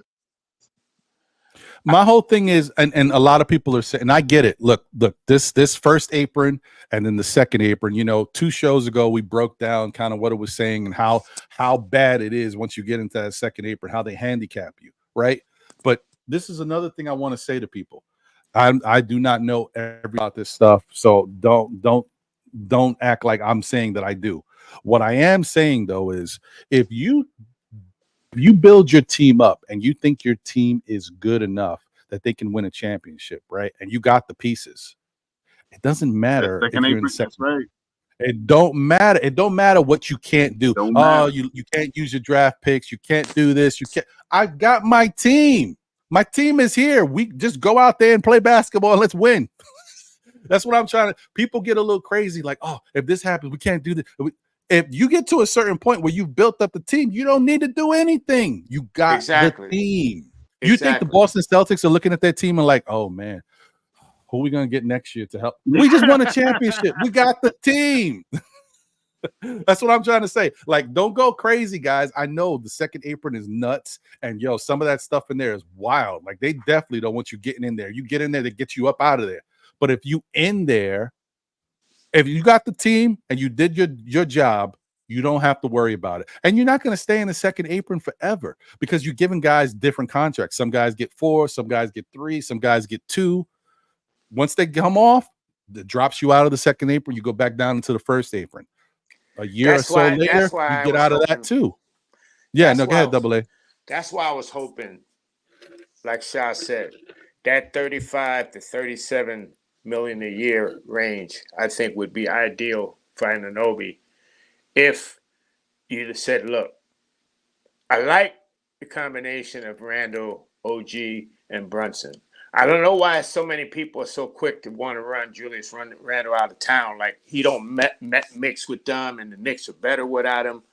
They weren't paying attention. They ain't look at how the Knicks were flowing when we had them three brothers on a court together rocking. Looking happy. Okay, It was like pick your poison. And then we were satisfying OG because OG, one of his things in Toronto, he wants to be involved more in the offense. Okay, but that was an ideal situation for him because now he was within the top three, okay? Because now you had a defensive center, which doesn't take too many shots, all right? And then you had Dante, who shoots when he's open or he shoots when he's not, so no problem. And then our offense flowed because now you have Dante, who's a good three-point shooter, and you have OG. Those two guys can spot up, right? You got Brunson that can break the other team down off the dribble. And you got Randall who can do the same. They both can go to the hoop rim, whatever. Perfect. I'm saying if you offer Randall, OG, and Brunson all extensions, get them signed down between that 35 and 37 million range, get them down for the next 4 years, and let's go. You already got them surrounded with a couple of complementary pieces. We got Hart, we got DiVincenzo, and we signed Hartenstein. Okay, now all we got to do is fill in with some, role players. Deuce. I don't know why so many people want to include Deuce in the trade. They traded Deuce away. You know what it is? It's just that I don't want to cut you. It's just the money. Like, his contract is just a nice fill-in contract. You're missing an extra $4 million. Boom, throw Deuce in there. That's a bonus. And he's young. But that's a bonus.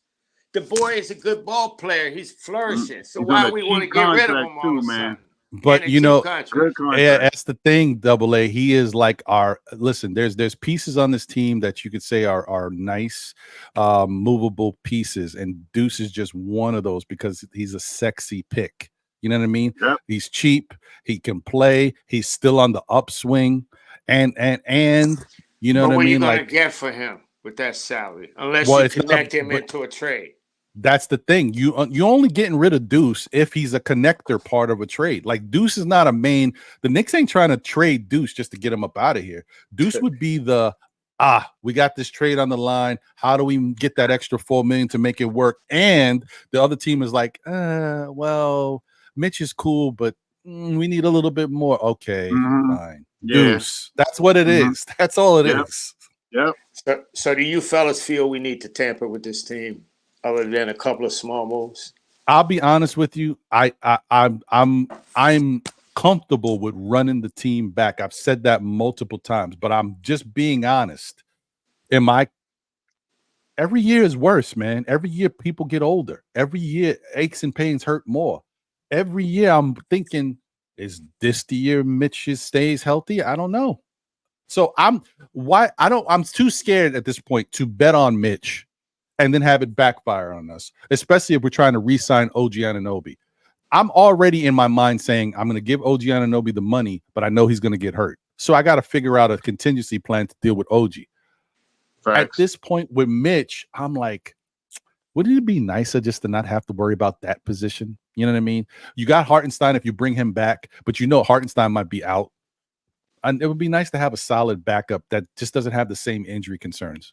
I can Drummond. Do a little bit more. This is why I liked Andre Drummond. He would be a cheap and a strong veteran, and he plays the type of basketball that we would need from him. He's a good, strong rebounder, okay, and he would come, not that expensive, and he'd be a starter type backup that if Hartenstein goes down for a few, we got a starter type center to plug in there.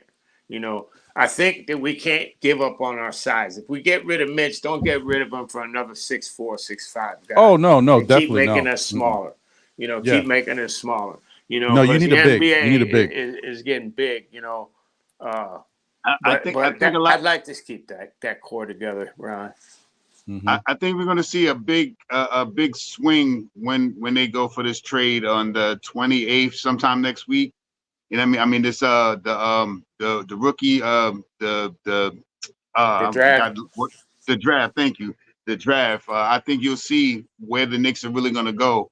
I mean, if I've been saying this, if you see them sign Bodega and in the draft they pick up a one of these guys, 6'10", 6'11", 7 foot, any of these bigger guys, the Kalel Wares, the Missy, the French dude, Issei Missy. If you see them get Aiden, any one of these bigger style guys that can come off the bench, you know, you may see, especially if they sign Bodega, a trade for Mitchell Robinson. You know what I mean? That's where I'm thinking. You know what I mean? It's all coming down. I believe in the 6 players that they got on the roster right now, the 6 players that signed to a contract. I think we could pull in those other 2 players, which is Ihard and OG Anunoby. You know what I mean? So we're working with 8 players. We got to get at least 6 more players. So with the money left over, the mid-level that's equated to the cap, you know, they gotta finagle some things. The biggest thing, I think, they may go and get this guy done and for the 24th pick and trade off the 25th pick, or they may trade both the first 2 round picks with Mitchell Robinson and Bodega for somebody. So it'll be, you know, you get somebody right away back in from the trade. You get to pick 2 players in the trade. You know what I mean? And then pick up that 33rd player and one of those unsigned free agents for a couple of $100,000. The Knicks, I think they got a great this. I haven't seen the front office like this for the Knicks, and maybe I don't remember really. There was one guy, I can't remember his name. He came from the Pacers. Walsh, Donnie Walsh. Donnie Walsh. Thank you. He was trying to do some things for the Knicks. Kind of fell short. But this front office right here has done some amazing things, you know, and I'm gonna I think that's the way they're gonna go. I think they're gonna go try to stay under the first cap, try to get some players to come in here. But I think the main focus is to make sure that we keep our 8 solidified players, you know, with OG and Ihard on the roster. I mean, that includes Mitchell Robinson too, but you know what I mean. Yeah, no, I mean, I agree with that. I think that's a good point, Shah. So, look, here's the thing. The problem with things, it's kind of like some Knicks fans when they talk about this team, and I understand we get all caught up. We love what we love, and sometimes we don't love what we don't love, but it is what it is. You get a type of like a feeling about the team, and you're locked in. Right. It's the same thing like when I used to go apartment hunting, and I've used this analogy in the past, when I would go to an apartment and see everything blank and I'm like, I don't know how this works. I don't know I can't see it. You know what I mean? I just can't see it. Right. So sometimes when it comes to the Knicks fans, when we're used to our team and what it is, we just don't see how anything else works because you just can't picture it because it's not in front of you. And what I'm saying is, anything could happen with this Knicks team, guys. We don't know what they want to do, what they're planning on doing, and how it shakes out. And every year that we criticize Leon Rose and the front office, they wind up doing something. And then later, all we can say is, well, that works. It worked. Like, you know, that's all we can do. So I'm not going to do that no more with this front office. I'm going to give them credit and let them prove me wrong. Like now I'm giving them credit. Like now I expect them to do something good. I just hate this phony stuff that comes out there. Like, why didn't nobody call out this Brian Windhorst dude when he brought out that phony information? You know, OG is unhappy with the Knicks offer when the Knicks couldn't possibly, under NBA rules, we know stuff with Leon Rose and OG's agent being family. We know that stuff is going on. But legally, under NBA rules, until June the 18th, midnight, the Knicks weren't allowed to negotiate with Anunoby. So there's no way he could have found out that they made any kind of offer that he rejected. But he was just putting stuff out there to get hits or whatever. But, you know, it's like nobody called on him. And I know, man, they're going to talk about our team because we used to it. I'm used to them talking crap about our team. I'm used to it. But, bro, talk the truth. Yeah. You know? Yeah. I hear you on that. And shout out to Steve Sexton. Thank you for being here. I don't think I've seen you in the chat before. So if this is your first time, appreciate having you here. Please smash that like button if you like the show. And, you know, consider subscribing if you enjoy the content. Me too. I was asking that too. Not so blatantly, but I was saying who is Bodega. I think he means by Donovich. Yeah. He calls him Bodega. Yeah. Hey, he calls him Bodega. So he says no team can offer more for OG. Teams can offer more for iHeart. Also, who the F is Bodega? Right. Yeah. So listen, when I said earlier that other teams can offer OG more, I mean comfortably. I don't mean like literally. The Knicks can offer, I mean, you can't because it's outside of, actual cap rules, not cap rules, player rules for his time in the league. So they make it easier for organizations so you don't have to worry about pricing yourself out of competitiveness, right?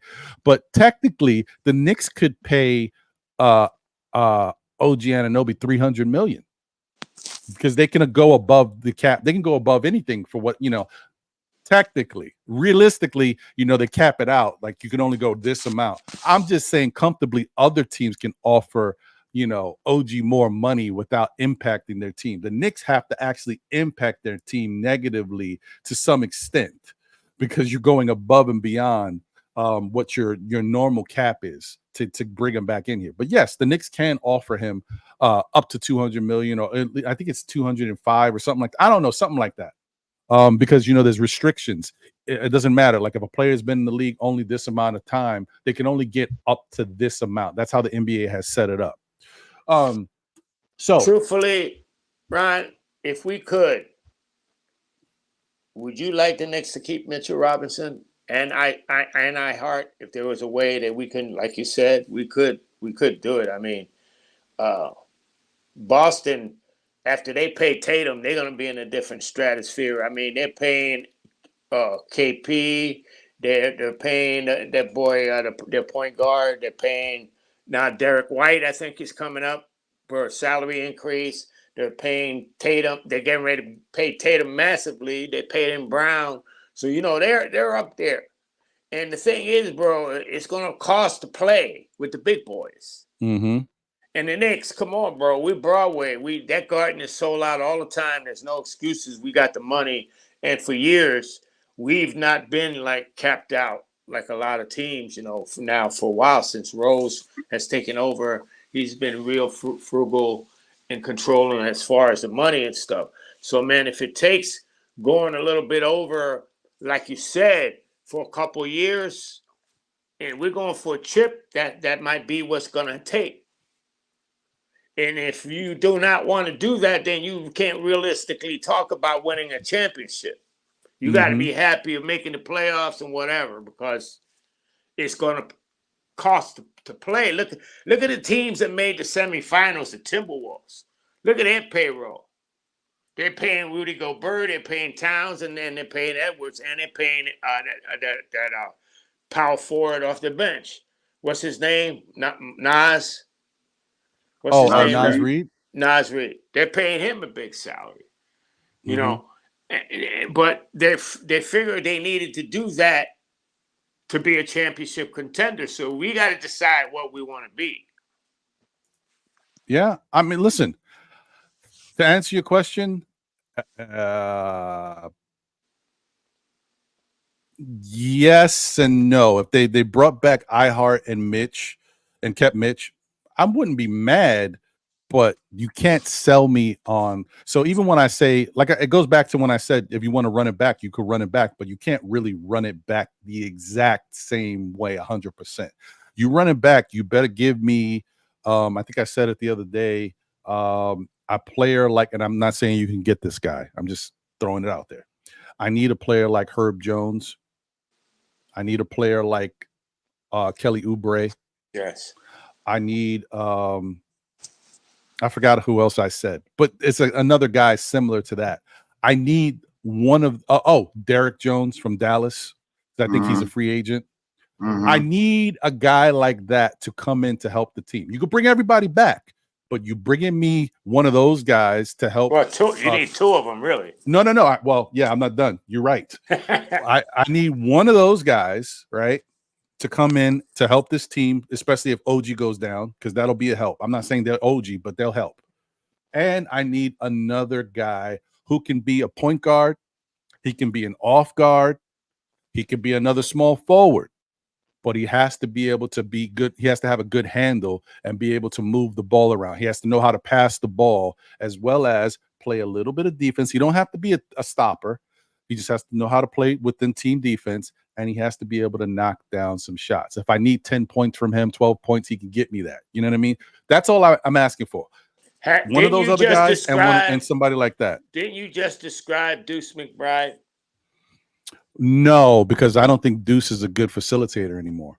I don't think when the ball is in Deuce's hands right now, I don't feel comfortable that he knows how to do that yet. And I think we can get away with Deuce at point guard off the bench because with the second unit, they play fast. They play up and down. They play off of, turnovers and runs. So we can get away with it.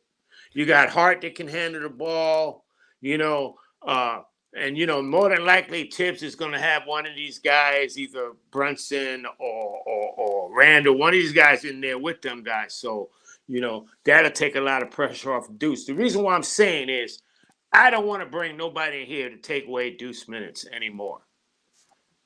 I think Deuce has a lot of potential, and I think he's earned the shot to have some consistent backup minutes and not have because we have plenty of 6'4", 6'5" guys. We got enough. I think we need to concentrate on the front court. That's where we got our ass kicked, groups. That's where we got beat in the playoffs. Yeah. Okay. Well, we need some size. We need some size.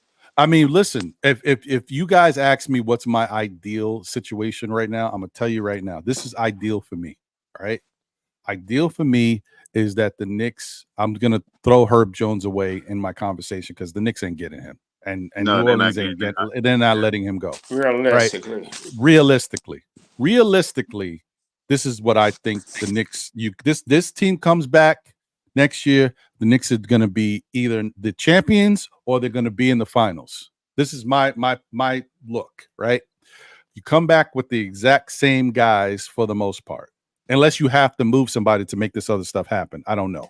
But let's just say we bring in everybody back, right? That means bogey 1 year, right? I don't know if you could do that. I'm just telling you, this is my scenario. Bringing everybody else back. Of course, there's going to be some guys that go. Like Jericho Sims is out of here. Precious Achua is out of here, unfortunately. And then how are we going to replace him, though? I don't want to go with Josh Hart at power forward. Let me tell you. Hold on. So those guys got to go off the bat. You bring in Kelly Oubre or Derek Jones. That's one of those two, right?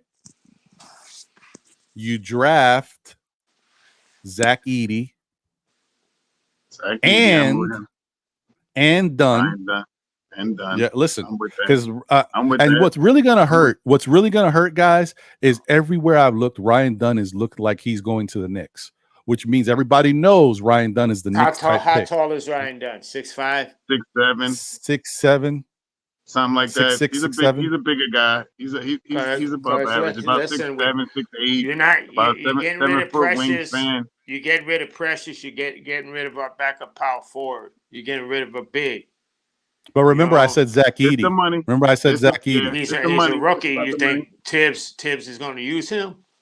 Oh, it doesn't matter if Tibbs wants to use him or not. If he's got no choice because he doesn't have the size, when you put a guy out there, play rookies. He's a center, right? He's a center. He didn't play at OB. He played rookies. Though he ain't that old Tibbs like before. He didn't play all those rookies. But go ahead, Ron. I'm sorry.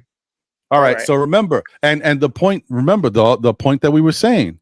You bring him back, iHeart. You bring him back, Mitch.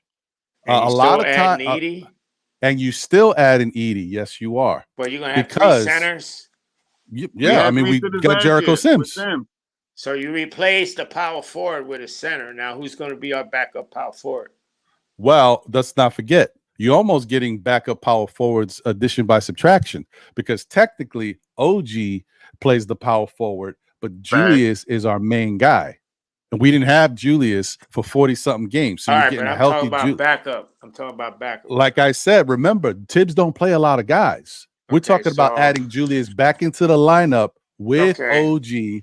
So you're not going to see when a lot of people. Randall goes out, OG goes to power forward. Is that what you're saying? Yes, correct. Okay. All right. Or he does something like he did with RJ. RJ plays 6 minutes. He comes out. Randall rocks out the whole first quarter, and then the start of the second quarter, here come OG as a power forward. Right. Yep. And or when Uh-huh. depending on who they're playing, you might see Josh Hart there. Which it's Right. okay, guys. Okay. Josh Hart's not bad there when you're playing a team that's playing small. It's when you're Now, playing a let's team that's say- big, that's when it's bad. So okay. So then we also talked about Dunn. And for those, we already went through Ryan Dunn before. But guys, I don't know if you know this, and I'm gonna say this again. Do I even have? I don't know if I still have his stuff up here. Shoot. Oh, I still might have it though. Hold on. All right, I'll make it easier. Hey, we do our homework out here, baby. Let's go. Where's my Ryan Dunn stuff, man? Come on, man. I gotta have it here somewhere. I hope I didn't delete it. Yeah, I'll be moving on, man, from stuff real quick. Shoot. Why am I not? Oh man. Crap. Oh, I got it as a PDF. Okay, my bad. Let me pull it up. Give me a second. Let me pull it up the opposite way. 2 seconds, guys. So Ryan Dunn. Boom. So here's Ryan Dunn, right? 8.1 points per game, 6.9 rebounds, not an assist guy, 1.3 steals, 2.3 blocks. You see that? 2.3 blocks. And let me bring up his height because I forget. Ryan Dunn, just to be comfortable with it. 20% for 3-point range. Hold on, but I know this is what I want to tell you because that part is interesting. It's important. He's 6'6", 216 pounds, right? With a little over 7 foot wingspan. 54% from the field, right? 20% from three. He's not a shooter, but you don't need him as a shooter because he's a specialist, right? He can improve later. And 53% from the free throw line. Like I said, he's not a shooter. We know that. But this is the thing that I have continued to say about Ryan Dunn because some people forget that we've never really heard this. When's the last time you've heard this, Double A? A generational defender. I've never heard that before. You got tips like foaming out the mouth, man. Salivating, bro. A generational defender. Oh, he's so Ryan Dunn will fit this team perfectly, which makes me wonder if he'll even be there for the Knicks because somebody's a hater out there and they're gonna wind up taking him. Haters. You know how it is, bro. Somebody like Riley. Yeah, exactly. Somebody like he fits in perfectly over there. Throw him right in there, and he'll be a beast. He'll be like that's a good. He'll be driving us crazy for the next 3 years. Shoquan said a good comparison, but he may be even better than him. But yeah, Matthias Steibel, he's similar to that type of guy. So that's him, right? So my point is, all right. So Derek Jones or Oubre, right? You draft in a Zach Edey. He'll be your true backup and also the person that gives you insurance for one of your other centers going down. And if you decide that maybe something's not working, he's also insurance to trade one of these other centers, right? To help you get something else. Then, you get Ryan Dunn. And there's one more piece that we're not talking about that we still have that can give us what I've been mentioning as far as facilitating and can score a little bit and plays pretty good defense for his position. And he's just chilling overseas, folks. Rokas Jokubaitis. You don't have to do much. We already got him. Just pay whatever you got to pay to the team to bring him over here, throw him right on the team, boom. And you can run this team back, and you've already given us something that we didn't have. You got Rokas, you've got Oubre or Derek Jones, and you've got some rookies on the bench. So if we go back to like 4 guys out because of health, you can throw some people in there that have some talent that you could use that fit our system. Run it back, baby. Let's go. Run it back like that. I like that, Ron. I like that. That's some way similar of how I feel. I think the Knicks, it all depends on what they do. Like I said, big thing is coming up with who they're going to pick in these trades, and if they sign Bodega, if they sign Bogey, you know what I mean? So, but I feel the same way. I think the core is those 8 guys that we talk about, and then we pick up someone, on that mid-level exception like Oubre. Bring this guy Dunn in here. And if you're talking about a power forward, who I like is this guy Missy. I like him. He's another guy that likes to rebound, very athletic, 6'10", block shots, can shoot a little bit. You know what I mean? Bring something like that, or the one that you mentioned. Bring 2 of those guys from off the trade, maybe all 3. That's how I feel. You know what I mean? Off the trade, and then you still could be under the cap and still mess with that biannual exception that they got to put you over the cap, I guess, depending on what OG signs for. But the biggest thing for the Knicks is to make sure that they get 14 players on the roster, so they don't get those what is it called, seat attachments or something like that they were calling it, when you don't have enough players on your roster to meet the you got your cap is over, but you don't have enough players to go with it, so you get a tax for that or something like that. So the biggest thing is to get some bodies in here. Maybe we can even talk about bringing back Toppin. You know what I mean? Bringing him back, on a small deal, 3 years, $4 million. I don't know. I'm just trying to throw some numbers out there, where it could fit the cap, because I think this team this year will probably be closer to that end to the first apron that went over that 178. But I don't think that this team wants to go with the team that they're trying to get yet, unless there's another big trade out there to make it to that 180, 189, 189 or something like that. I don't think they want to be in that range. Like you said, if we got all the players right here and to go over that second apron, yeah, we could do that.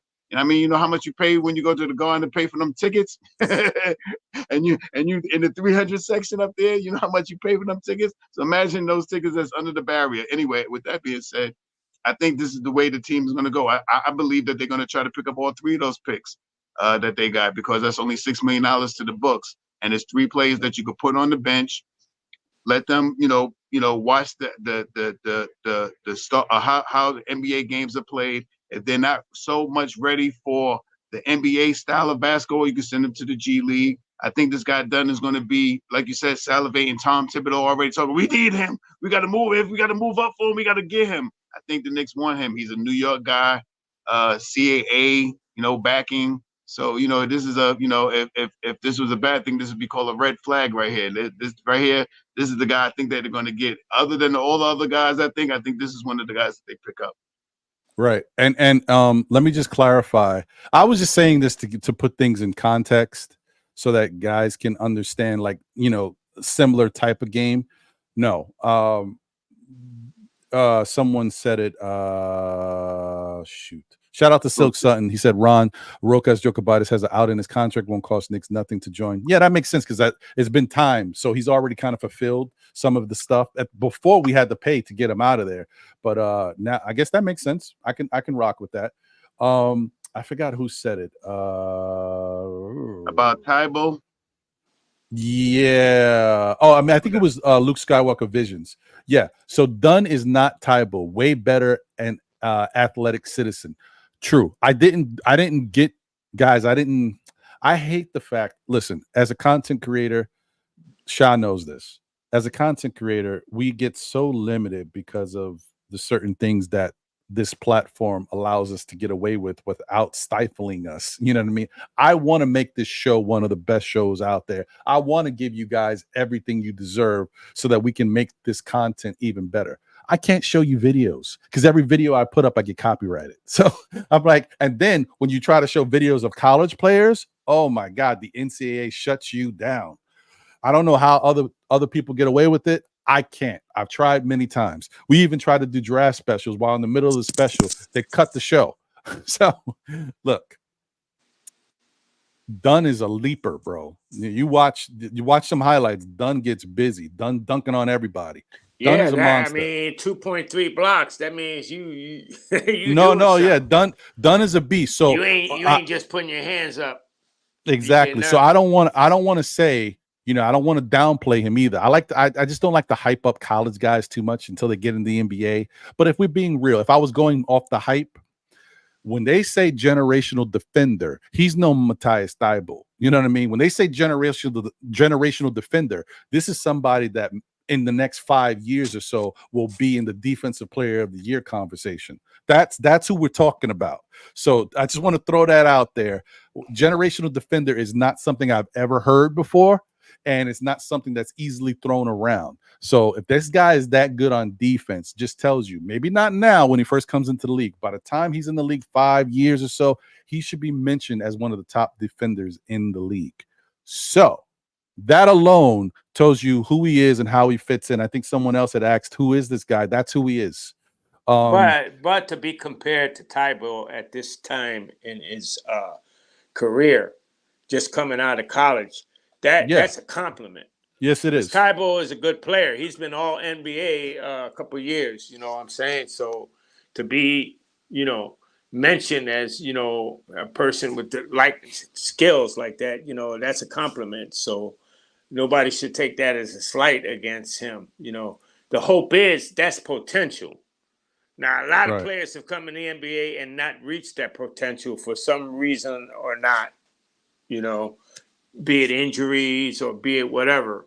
So, like around that, that's why you're saying, you can't hype up too many college players for what they do in college because it's been many busts.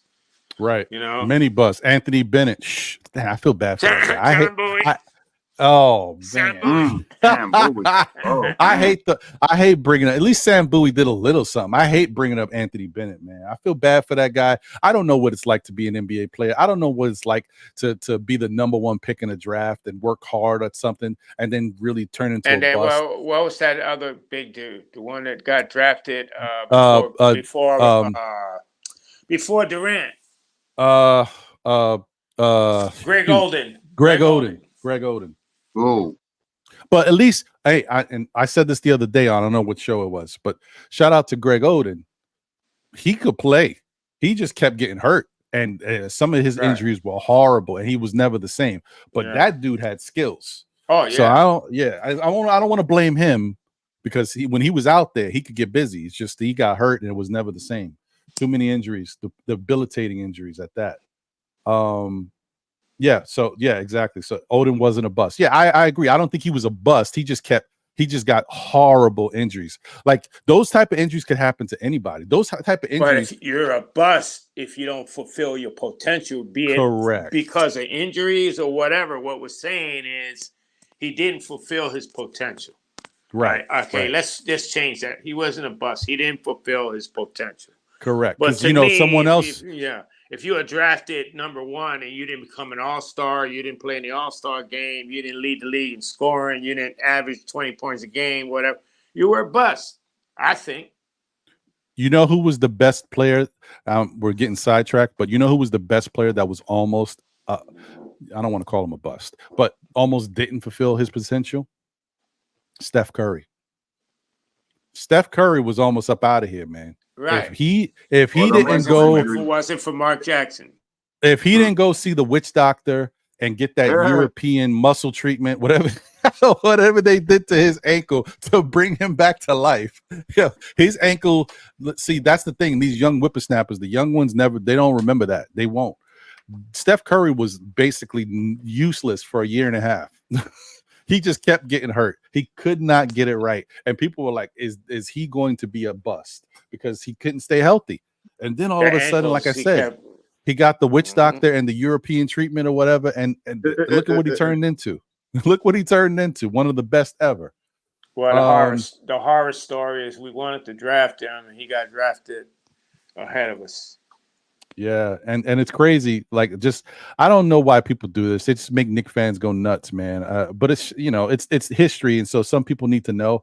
Shout out to Del Curry for talking about it again. But Del Curry had mentioned it again that they wanted Steph Curry to go to the Knicks, right? And the Golden State GM at the time, I don't know if it was Don Nelson or whoever it was. I think it was Don Nelson.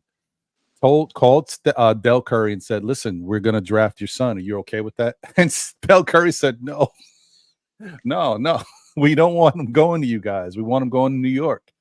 And Don Nelson said, "Well, we're going to draft him anyway." And so that was that.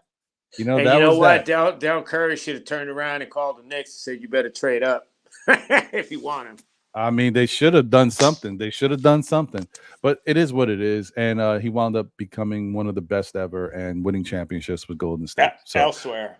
yeah, and some people say, I couldn't comment because I had so much going on. Somebody in the chat when we was talking about this had said, well, if he would have came to the Knicks, he wouldn't have had the same career. I don't know. It would have been different, but I don't know if it wouldn't have been the same. Because remember, when we were trying to draft him, you know, our head coach was what's his face? Yeah, light skinned dude, right? Mike D'Antoni. Yeah, and Mike D'Antoni only cared about offense. He would have been a monster over here. He would have been perfect for D'Antoni. Yeah, 7 seconds or less. Curry. Yeah, I think he would have got busy over here. And we had Stoudemire, and I think that's the same year that we went and got Carmelo. Yeah. So you're gonna tell me Stoudemire, Melo, and Curry as a core? Do you know what? Damn, Double A. Why'd you have to bring that up? Because I'm thinking, imagine if they had Stoudemire, Carmelo Anthony, and Curry. You can't double team anybody. And every time you think you're going to deal with one of these other guys, Curry's going to light you up from outside. Oh, man, it would have been great. Whatever. Coulda, shoulda, wouldas. You know, Michael Jordan hurt me. How what you call it? Stoudemire got dissed, man. At the end of his career, I mean, the end of his time with the Knicks, I mean, he was taking a whooping by the Knicks fans, man. You know, I mean, I understand, man. He did a knucklehead thing and broke his hand, you know, punching the thing because he was mad about the play or whatever. But, I mean, Stoudemire, I mean, was a beast, bro.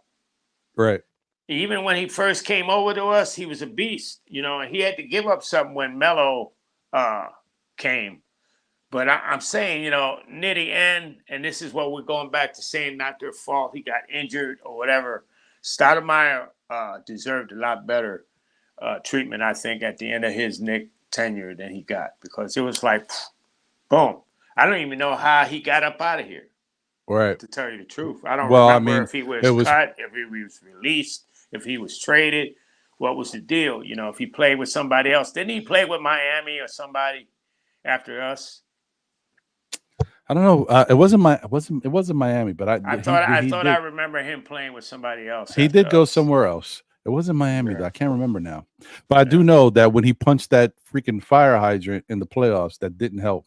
That did not help. Yeah, but he came back the next game and scored 20 points and had 11 rebounds and helped us win. Yeah, I can't fault. I thought Stoudemire was you know, I give a lot of credit to Julius Randle. I give similar credit to Stoudemire because nobody wanted to come here. And he decided to come here. And I thought that was big. So I really appreciate him for that. Shout out to Just Knicks. Appreciate you, my brother. He said, Ron, how can we say running back yet other teams are improving their roster? Listen, because we got a good team. That's the point. Double A is saying it. We have a good team. And when this team was healthy, we were one of the best teams in the league. And in that January, we were the best team in the league. So why not run it back if everybody's healthy? You already see what we can do together. And my whole thing is you run it back, but you give yourself insurance. That's all the Knicks need. We just need insurance in case something happens. You can because the problem is, in case something happens, we didn't have nobody to go to. We had guys on the bench that were unproven, that don't know how to, create for themselves, that don't have an NBA career to really say, I'm that guy that I know I can go get this. Because never started before in their life. Nothing like that. Nothing. We need guys that have something. DiVincenzo, he never started his career. We had Hart, he never started his career. We had Hart, he never started his career.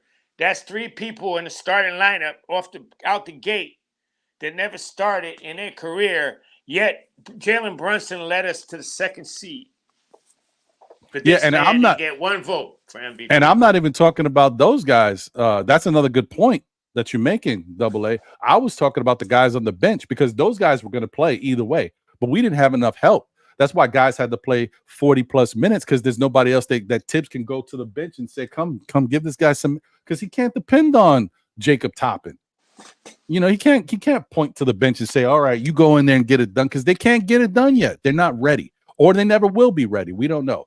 So you got to bring guys on the bench that are ready to come in and help this team continue to win. And that's all the Knicks need. Because we're in championship mode. And that's what those teams that are like a series away from the title and stuff, that's what they end up doing, bringing vets to fill out their bench. And another thing I wanted to say too, Double A, is notice, guys, every year we do the same thing. Every year we talk about these Knicks, and it's the same conversation. I listen to it all the time.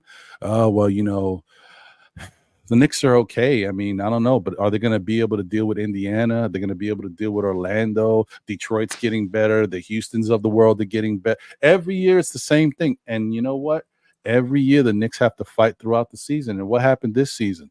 We saw Indiana is better. So shout out to them. That was true. You know what I mean? But in the end, they got us, right? But they got us because we weren't healthy. But exactly, who got to the 2 seed? The Knicks. Doesn't matter who got better. The Knicks did what they had to do. Milwaukee ran into some issues. Knicks capitalized, but the Knicks had some issues too. So it's like the whole thing is, it don't matter. Every year the teams are going to get better, but the Knicks team itself is getting better. It's not even adding to it. It's like we got some good guys over here. So just, you know, let's rock with it. Just we need some insurance, but we got a really good squad. And people got to realize your Knicks are not the same old Knicks. This reminds me, I know a lot of people, they weren't around for this, you included, Ron, but maybe Shaw. Shaw, this reminds me of the 72 Knicks. If you remember, in 1971, we won the title in 70, but in 71, the Bullets knocked us out. We didn't repeat. We didn't go back and defend the championship. We got beat by the Bullets. But we returned in 72, and we fell short in 1972. But what we did we like disassemble our squad or nothing?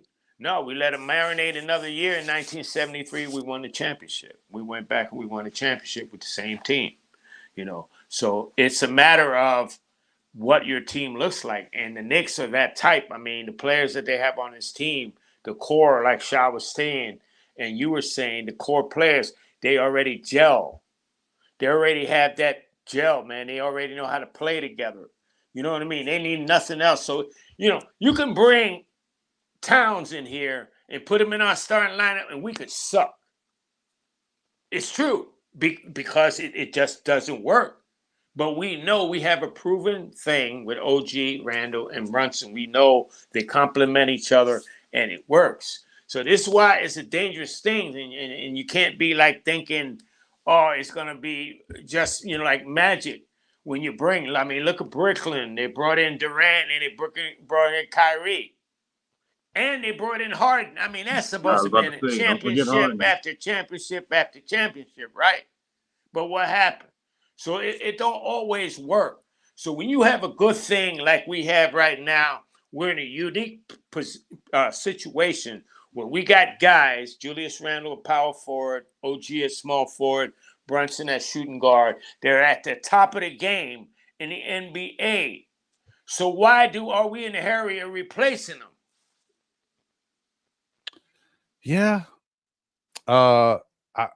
Yeah. I mean, I like I said, I think this team has earned the right to run it back, but we need insurance. That's all I care about. Just we need insurance. Yeah, and you're right.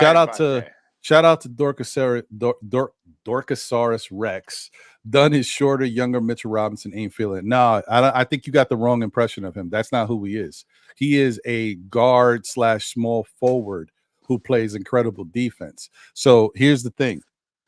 You don't need in this Knicks lineup, if you've got Julius Randle, Jalen Brunson, Dante DiVincenzo, you don't need to worry about Dunn giving you points. Whatever he does is gravy. You double team Jalen Brunson or double team one of these guys. They make a quick pass to Dunn on the backside. He gets a dunk easy, or gets a layup, scores some points. You know what I mean? You don't got to worry about his offensive repertoire. It's not there for that. Oh, and I forgot OG. Remember, Dunn would be off the bench if he even got playing time. So you got so many other offensive weapons that you could use. He doesn't matter in that realm. Plus, the difference between him and Mitchell Robinson, he plays defense in the most pivotal positions in the league. He can guard the shooting guards, the small forwards, the point guards, and shut them down, slow them down. That's much more impact. No slight to Mitch, but I would say this about any center. Any center's defense against a center or a power forward is important. It's not the same if you got a small forward who can guard small forwards, power forwards, guards. Also like that's why OG Anunoby is so impactful. Exactly. He can take out the perimeter. Exactly. So get another guy like that. It's a difference maker. Okay. Exactly. So that's that, right? Shout out to Luke Skywalker Visions. He said this show is one of the best shows on YouTube. Run, salute. I appreciate you, brother, but it could be so much better if the powers that be allowed us to rock. I could have music on this show. I could play videos when I get into things and really show you guys who these players are. We could break down videos. I'm not the best at X's and O's, but maybe I'd have somebody on with me that helps break down videos to show you what guys should be doing, what they weren't doing out there. You know what? And when I say that stuff, I want to shout out my guy because this is another reason why you don't see him. Shout out to D's World of Hoops. Because part of the reason why you don't see him is because he created a show where he did break down videos. He did show you analysis. And you know what happened? He eventually got to 1,000 subscribers and he couldn't even monetize the channel because YouTube copyrighted all of the old videos that he did for breaking down stuff prior. So that penalized him and he couldn't even monetize. So, and that gets a little frustrating for somebody who's doing content and dedicating their time. Because I don't know if you guys understand how much time it takes to put up videos. Let me tell you. And editing and stuff, no. So, so it just sucks. Just wanted to throw that out there and show a little love to D. I'm glad that he's all right though, man. I used to like chilling with my man. Hopefully, find some time and come through sometime, say what's up. And shout out to everybody in the chat once again. Please smash that like button. We got 200 in here across all platforms watching, and them likes need to get a little higher if you could, if you don't mind. We're at 93 likes. At least that's what I had. It might be higher now. I'm at 95 likes. So yeah, we could get that like button smashed up. We got 143 just here on YouTube watching. Please smash that like button. And if you haven't already subscribed, please subscribe if you enjoy the content. I guarantee you the show is similar every week. This is how we talk. So if you like this week, you're going to like next week. So appreciate you guys. And the other thing too is I try my best to give you guys as much as I can, even though like I said, I get upset that I can't do more. I try my best to give you what I can give you while still putting together a decent show. And if you're feeling crazy, I try to talk you off the ledge. See if I know the ledge. You know what I mean? That's what we're here for. So hey, Ron, thank you for hey Ron, what that like button look like? Oh man, if you want to see what it looked like, let me show you. Yeah, man, that's it. So please smash that like button. Thank you, Sha. Sha's a good guy. Gotta love him. Appreciate you, man. So shout out to everybody in the chat. I know there's some new people that I've seen in the chat. Like I said, we got over 200 people watching across all platforms. I may not be able to get to every name, but I do see like Curve 117. I've never seen you here before. Shout out to you. Thank you for tuning in, being here. Long Island Sound is back in the building. What up, brother? Appreciate you. Yeah, well, that's the thing. Even if in general, D used to promote the Cash App all the time, but you can only do so much. You can promote it, but it people got to be willing to do it. And the biggest thing as content creators, yes, does Cash Apping us help us? The me asking that you guys buy me a coffee help and super chats. Yeah, but I can't depend on you guys doing that. You guys work hard for your money, whatever it is, it's your money. You got stuff going on. You got families and all this stuff. It's just us asking if you can help. But if you can't help, I'm not mad at you. I'm happy that you were here, tuned in, hitting that like button, subscribe to the show, and being in the chat, saying what you feel, telling me, hey, Ron, can we talk about this? Or giving your opinion about whatever. Correcting me if I'm wrong, if I didn't misremember something. I appreciate all that. That's what helps the show, and that's the main thing. All the other stuff is gravy. So thank you guys for being here and rocking, and also understand that is about 200 people watching. So if I don't see your post, if I don't see your comment, don't be mad at me. Just understand, I can't. I'm trying to run the show, and there's a lot going on. But I appreciate you guys, man. Knicks Nation 112, where the players dwells, in the building. Salute. Appreciate you, man. Thank you. Thank you for being here. He said, Ron, great show. Our blessing go out to D from Knicks family. D is very informative content creator. Facts. And hopefully he sees this show. I don't know what he's got going on right now in life, but appreciate him. Shout out to Saint. Salute to you. I don't know if I've seen you here before. Thank you for being here and rocking with us. Let me see. I thought there was a couple other names. Just if I could just go through and just shout you guys out. Jean-Marc in the building again. Salute to you, bro. Appreciate you. Yeah, they did. They got us 2 out of 3 games. You're right. NL in the building. Salute. I don't think I've seen you here before. Thank you. He said Ingram or Murray are the best targets. Ingram is funky because he hasn't shown me enough in regards to taking over a team. I don't but see maybe Ingram coming at the 2. Yeah, he'll be a really tall fit at the 2, and then the defensive end, he's a little bit of a liability, especially having the guard shooting guards. I don't know. So that's the problem. You can't put him at the 4 because Julius is there, unless you're trading Julius for him, which I don't know about that. And then again, you got to ask yourself why. When we got to hope that he blends with Brunson and OG, we got to hope that it works when we know it works with Julius. Right. And Julius wants to be here. Right. D Moore in the building. Salute. He said, dang, you was around for that. You look young. As he was talking about when you was talking about the 71 team. Oh, yeah, I was around. Yeah, I was around. Yeah, well, he stays healthy because he could jump in the pool. I was around, but I was still running around, bumping my head on corner tables and stuff like that. So,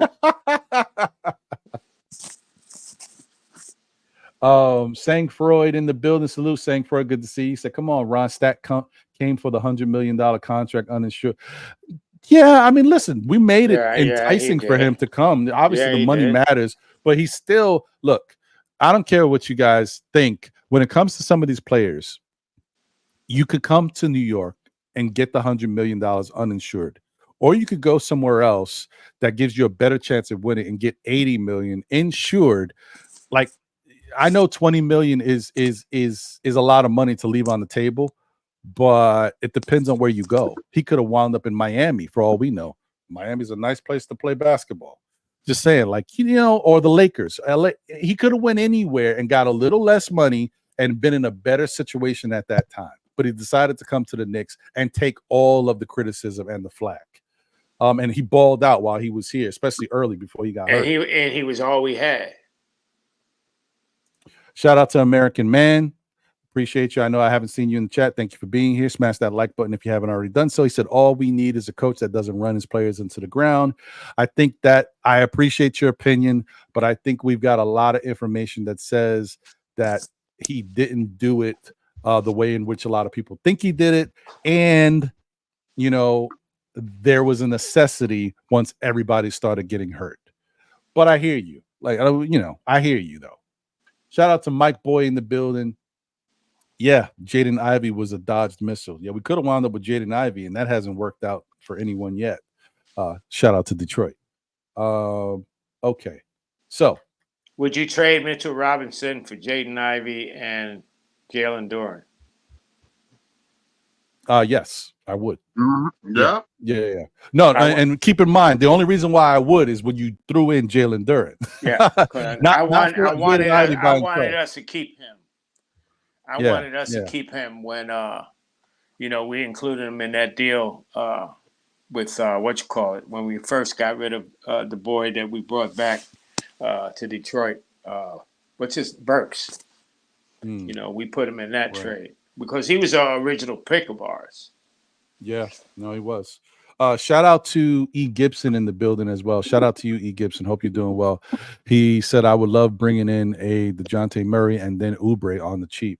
I mean, listen, I don't know what the Knicks have planned. There's so many rumors going around. I'm hearing Mitch is possibly going to be involved in a blockbuster trade. I'm not listening to anything until I see Mitch got traded in a blockbuster trade. I don't want to hear nothing about what could happen. I care about talking about it after it does happen. Shout out to everybody though, man. Shout out to Wesley Robinson from Strong Island. He said, "Peace King, Strong Island, New York in the building." He said, "I want Murray or Laurie Markkinen." I don't have a problem with Laurie Markkinen, but if you're telling me that it's going to be Julius Randle for Laurie Markkinen, no way. I wouldn't mind Murray either. And you're dealing with Danny Ainge. Yeah, and Danny Ainge. Look at this guy. WizBKLA says, "I am not on your show because my NIL voice thoughts are patent, copyrighted, and trademarked. So you would get blocked for every platform. Also, my dance moves. Yeah, I don't want to see those. Keep those to yourself. They're better off camera. I think that's where they belong. You've got one of the best faces in the non-viewable industry. If we could keep you at a minimum, let's stay away from you, Wiz." I love you, Wiz. Appreciate you, my brother. Okay, so let's get to this guy real quick. We've talked about him in the past. Maybe it was about a year ago. Talking about him again because he just won't go away. I don't think he's coming to the Knicks. I don't think it's realistic that the Knicks really want him. I think but I say that, I will say he's a really good player. He's old. He wants a lot of money. Just don't see it, guys. And that is Mr. PG-13. Yes, yeah, sir. I know Paul George. 22.6 points per game, 5.2 rebounds, 3.5 assists, 1.5 steals, 0.5 blocks, 47.1 from the field, 41% from three. That's the really nice numbers considering he's been in the league so many years. He's still knocking it down like that. 90% from the free throw line. This dude's automatic. Listen, I mean, he's a really good player, and he still plays really good defense. I don't know. What if we traded Mitch and Bogey's contract in a sign and trade? Get the Clippers. Now the Clippers could lose him for nothing, right? Right. And one thing before you continue, Double A, I do want to say one thing because this is big for a lot of us as fans. Paul George played 74 games. Yeah. I was surprised. Continue. And the fact that he's going to have to do a lot less on our team. Okay. And the fact that by us having also Dante DiVincenzo, we don't have to run poor George into the ground. We can save him, man, for the best, and I just think that, if we can do something like that, move Mitch and say Bogey's deal and not move Randall and not break up our core, I think, I would do it, especially having championship aspirations. I would do it because that would definitely put us in a conversation for Eastern Conference Finals. Yeah. He's interesting. I will tell you, it doesn't look as bad as it looked before with all these other numbers and money going up. Like now, what he was asking for doesn't look as crazy but when he was asking for it, I was like, damn, that's a lot. But now that all the money's going up and you might have to pay $40 million for OG, Paul George asking for 45 or 48, whatever it is, it's a roll. But I mean, if I could keep it limited, maybe. No, I was gonna say we could keep it limited and we trade out the money. Like if we could trade off the stuff to make it work so that it's only like a 2-year deal or something like that. Oh, maybe. And even to keep him away from Philadelphia, man. Come on. Like if we could do, if he that hurts. No, go ahead, Sean. Just think about that hurts. The one way we could get Paul is if he signed this year. If he signed that his deal right now, he signed his deal. We could probably 30. I think his deal this year is somewhere 36 to 38 million, maybe close to 40. He signed that deal. We could bring him over. We could make a trade. We could trade for him or make a 3-team trade. Sign and trade. Can't they do a sign and trade? Something like that. Yeah, you know what I mean. And that would include the first 2 picks this year, the 24th and the 25th pick. If they making a trade, those 2 picks may be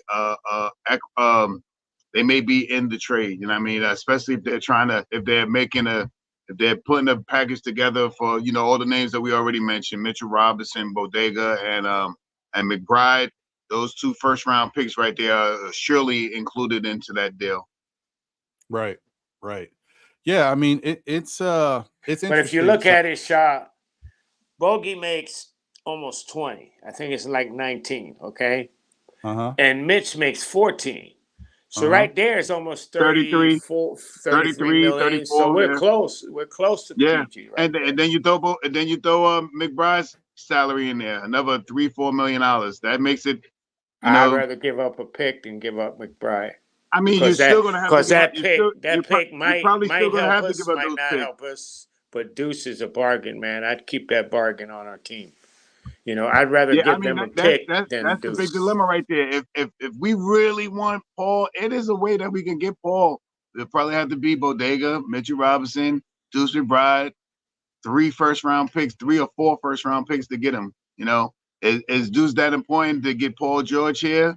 Paul George can. I was a little skeptical about Ingram playing the 2. I think Paul George could play the 2. Oh yeah. I think he could play the 2. I think he would come in here and electrify the city. So now you're talking about Brunson, Paul George, OG Anunoby, and we still have Mitchell. And we still have Julius Randle with iHeart. I'm just saying. McBride ain't who you leave open? I love You know what I'm McBride, but he ain't that important. Who you leave open though? See, who do you leave open? Right. So yeah. McBride ain't That's important. why it's like talking about that starting lineup. And listen, we guys, if we're gonna make a trade, and I'm not saying we have to, but if we're gonna make a trade and actually go in for somebody, you're gonna have to give up something. And I don't care what anybody thinks. I think as fans, we know. Look, do we want to trade Deuce in something? No. But if you're gonna have to give up Deuce instead of giving up Hart or DiVincenzo, I'm doing it because people want Hart or DiVincenzo. Oh, Don't think people ain't asking about those guys. The Knicks just ain't willing to trade those guys. But if we can, the Knicks right now, let's just keep it real all the way funky. They could pretty much get whoever they want that's available to get. It's just, do they want to give up what's necessary to bring that person in? I'm not saying they got to give up Jalen Brunson, but they would have to give up a Dante DiVincenzo or a Josh Hart. And the Knicks do not want to do that. And I don't think they should. I don't think they should either. And see, this is what I'm saying about Deuce. I mean, if it's the deal breaker, well, I understand, but I don't see why the team wouldn't rather have a late number 1 instead of Deuce. Which I'd rather give up a late number 1 than Deuce, because look, that late number 1 will help us. We already knew Deuce is a proven commodity. He knows our system and he can help us right away. So if I could swap Deuce out for a late number 1, I'd do it. But if it's a deal breaker, like Sha said, then Deuce say goodbye. I'm sorry. Yeah, no, I that's the thing. Like we've done that. Yeah, for him. Yeah, for Deuce, yeah. If it was DiVincenzo or Hart, no, I'm not doing it. I don't care who it is, because we've all the thing is we've already made that bet. I don't want to say it's a bad decision. We've already made a decision in the past. Quentin Grimes was a deal breaker. We decided to keep Quentin Grimes, and now he's not on the team. It is what it is. We did it. It's done. It's over, right? But then when it comes to DiVincenzo or Hart, you just don't make that move because we've already shown you another side. All of us as Knicks fans could see the Knicks running it back and adding a couple pieces, and we still be good. So there's no need to have to trade somebody that worked for us because we're not desperate. You only make moves like that when you're desperate to bring in somebody because what we had wasn't working. The only thing we could say that didn't work is our health. Exactly. So there's no need to go crazy with all this other stuff. Exactly. Shout out to Chef NYK. He says, salute Ron, Shaw, and Double. I know the rumors get crazy, but word is teams are asking us about Mitch. Would you guys entertain a trade? And what you think about Mitch for number 9 and Luke Kennard? And I think there was 3 weeks ago or maybe a month ago. I think it was 3 weeks ago, maybe around that time, where I had brought up there was a trade rumor that said the Knicks trading Mitch to Memphis for Luke Kennard, and then waiving Luke Kennard and then getting some of that money back to be able to maneuver and add somebody to the team. So because of the way Luke Kennard's contract is. They're talking about the number 9 pick this season. Yeah. Interesting. I mean, I wouldn't do it unless I know that I'm ready to move on from Mitch. Like if the Knicks just said, you know we, what, we're if ready we got to move on from Mitch. That's different. I hard on the dotted line. He's got to be signed on the dotted line. Yeah. I'm not trading Mitch and then iHeart signs and go somewhere else. Oh yeah, no. That would be dumb. That wouldn't be a smart move. Yeah. Shout out to 5 Adam. Thank you for being here. I don't think I've ever seen you in the chat before. Appreciate you. Hope you like the show. Smash that like button or subscribe if you like the content. By the way, thank you guys for hitting the like button. We are currently at 113 likes. That's a bad number. Somebody hit the like button fast, please.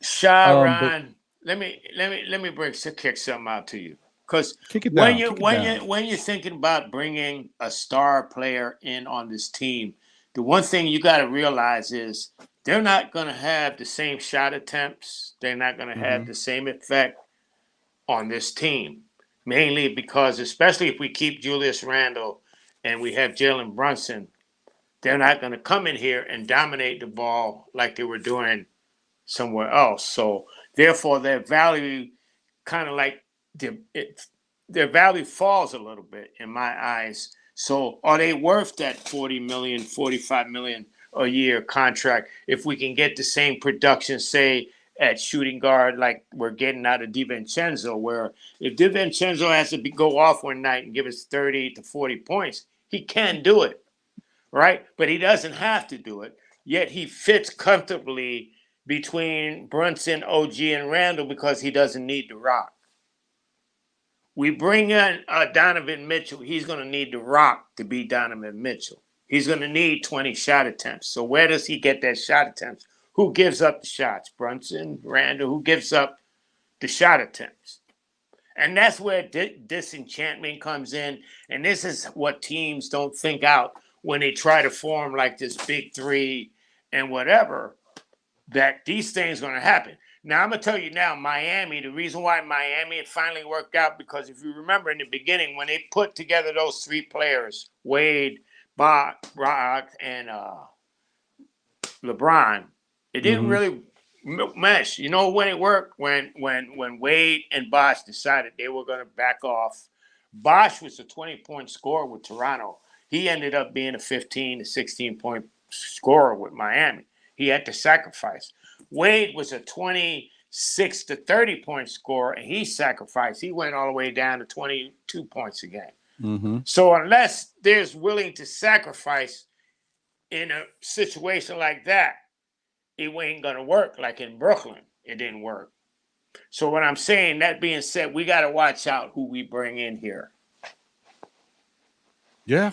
No, I mean I agree with that. It's not a clear-cut easy choice to make. You gotta the one thing you never can, at least I don't think you can say that the Knicks don't do their due diligence. They do their research. They look into stuff. Yeah. So I mean, there's been a couple times where we got caught flat-footed, and I think they've learned from that. That some might say the Tyrese Halliburton trade from Sacramento to Indiana might have been one of those. If we knew, we could have snuck in there maybe, but I mean that trade worked out for both teams, so it is what it is. But yeah, so I think that's true. I think that makes it. You gotta have the right pieces that fit, and guys got to be willing to do what's necessary to succeed. Look at Phoenix. There's a reason why those 3 guys. I mean, that was a bad season. Bad season. Did not look good out there. This is crazy. Pete says,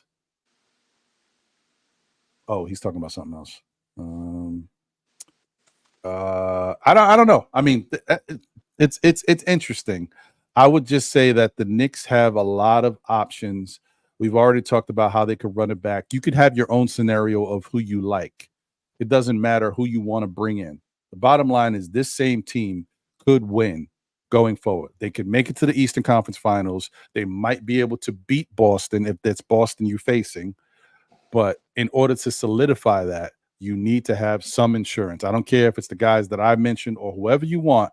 The Knicks need to have 2 or 3 more players on that bench that they can point to and get them in the game. Now it's no more time for cultivating rookies. If you bring in rookies, it is what it is. But like, you got to have guys that you can say that guy's got enough talent that if OG goes down, if Julius Randle goes down, we can plug him in. He's going to help the team. He's going to help the team. And this ain't the draft. And this ain't the draft for that.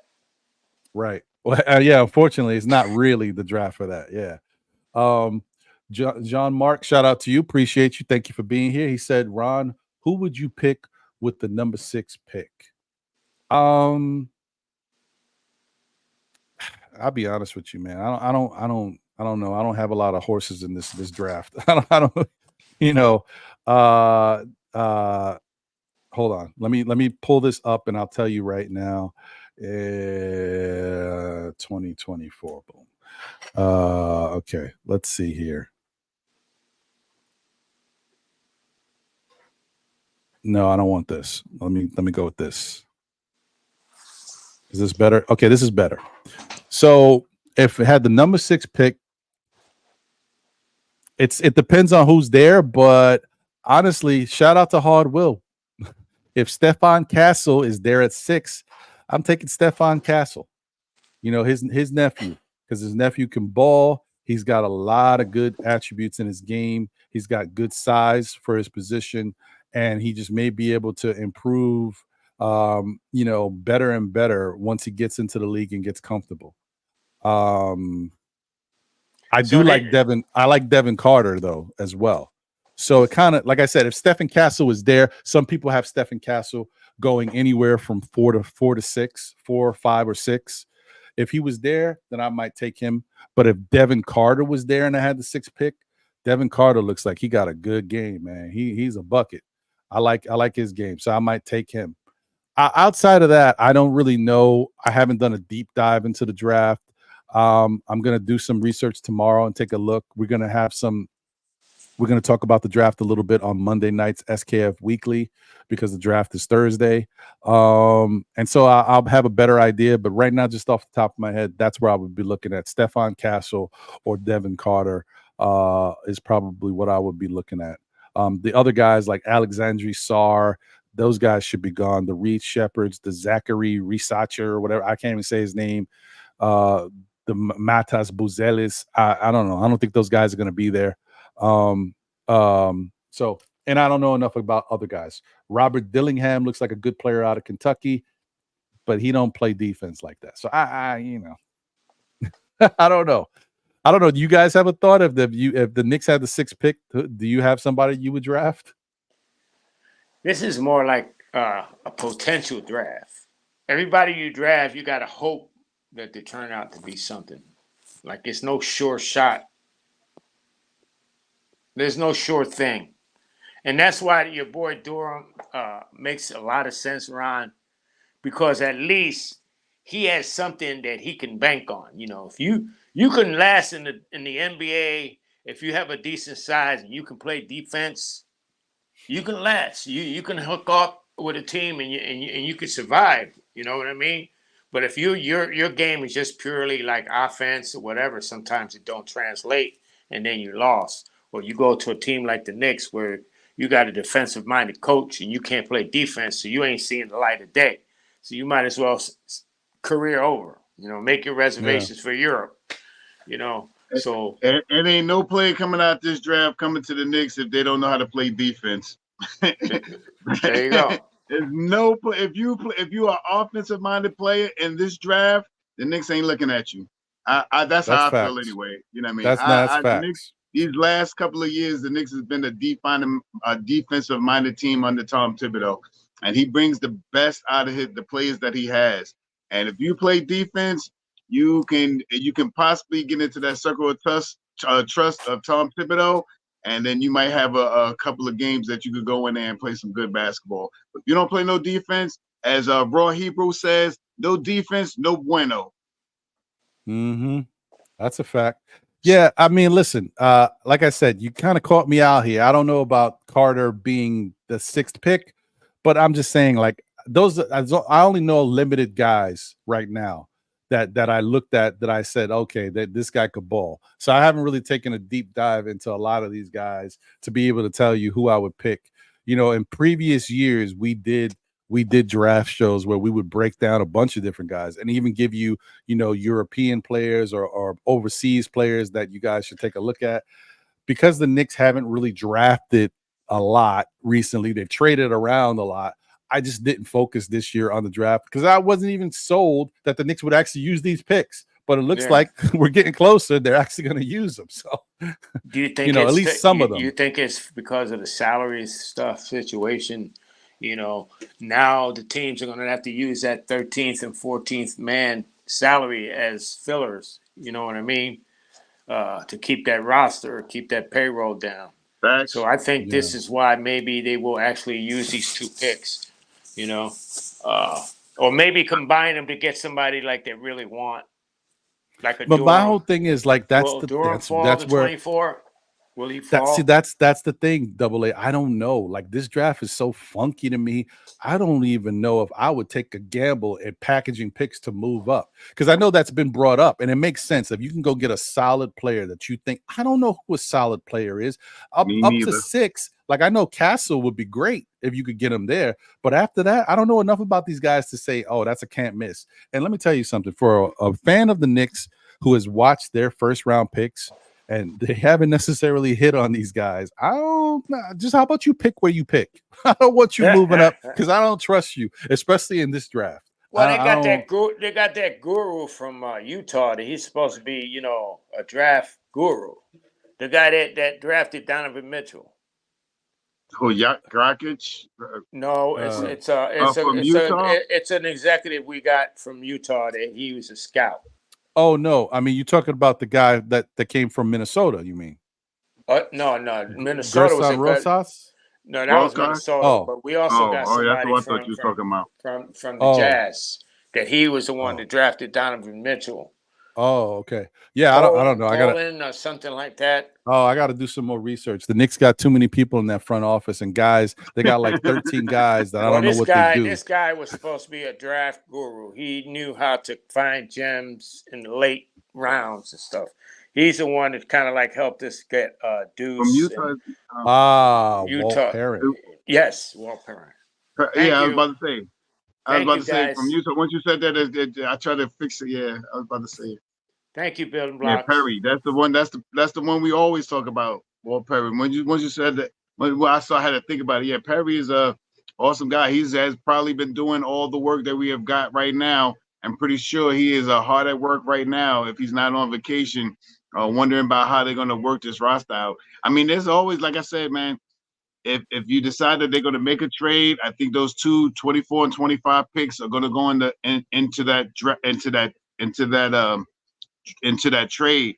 And then you got to look at how the Knicks do, man. They like prior years they'll take a 25th trade and trade it back and get two second round picks, and stuff like that. So the Knicks will always keep that 33rd pick or some 33rd, 38th pick and pick someone that's unsigned for a couple of $100 million that they see that can have some potential. These guys pay attention to. They do this. We on here talking about it and stuff like that, but their season never ends. As soon as the season over, they got to pick right back up because trades in order. They gotta for next year. They start now for next year. Oh, these guys getting ready to play college. We got to look out for this guy. We got to look out for this guy.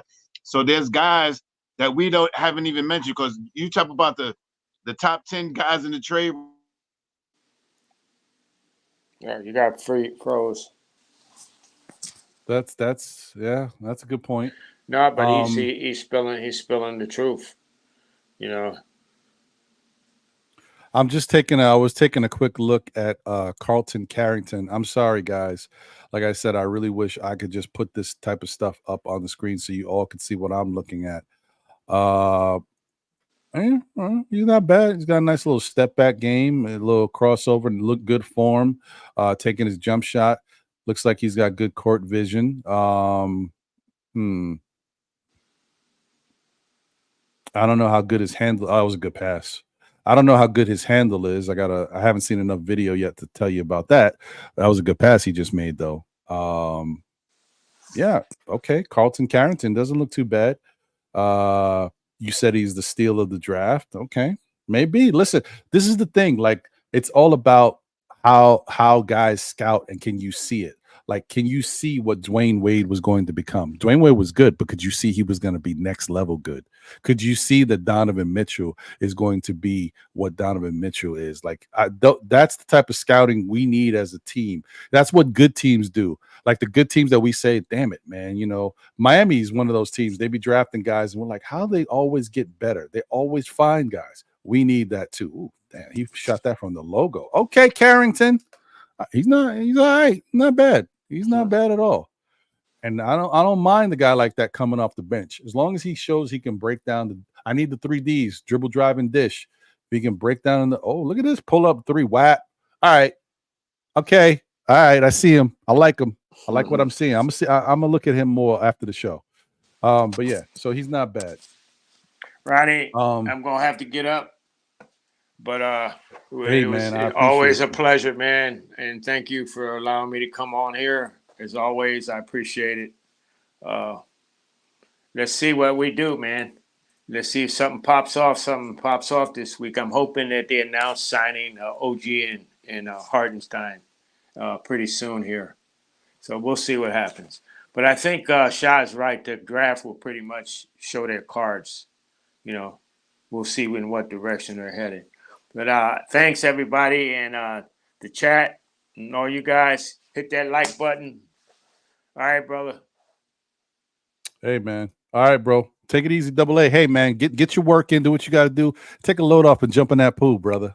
As you see, I'm good to go.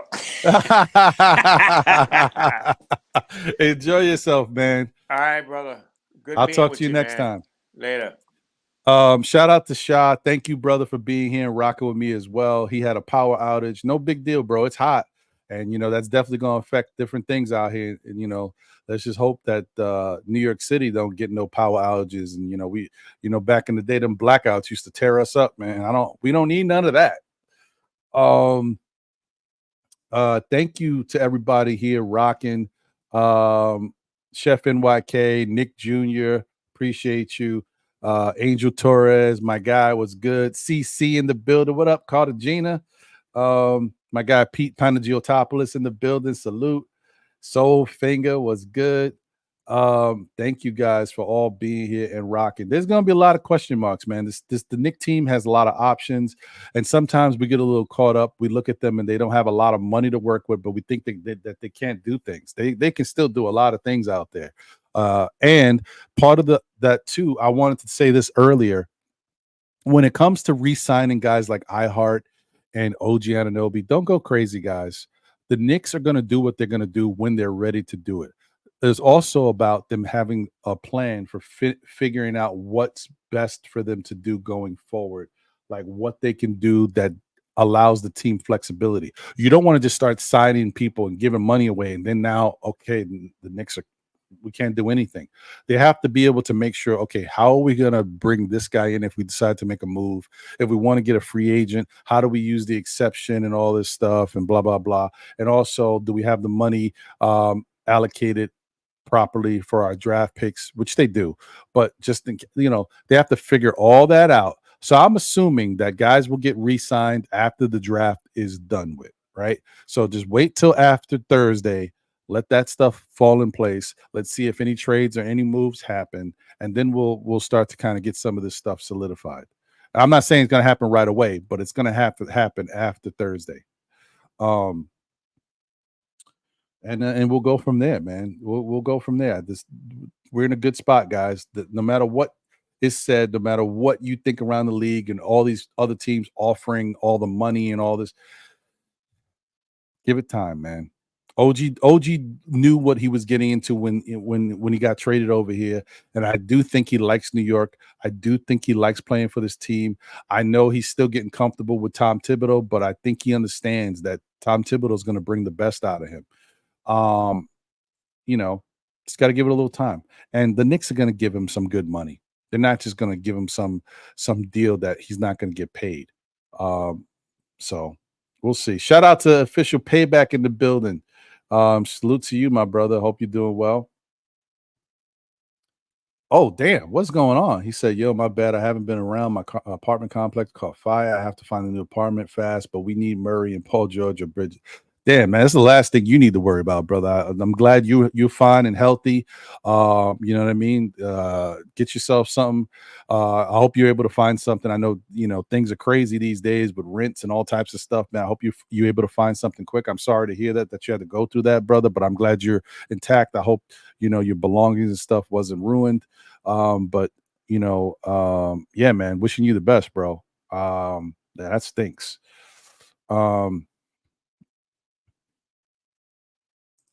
He said, it's hot when you get an outage on my block. Damn. Yeah.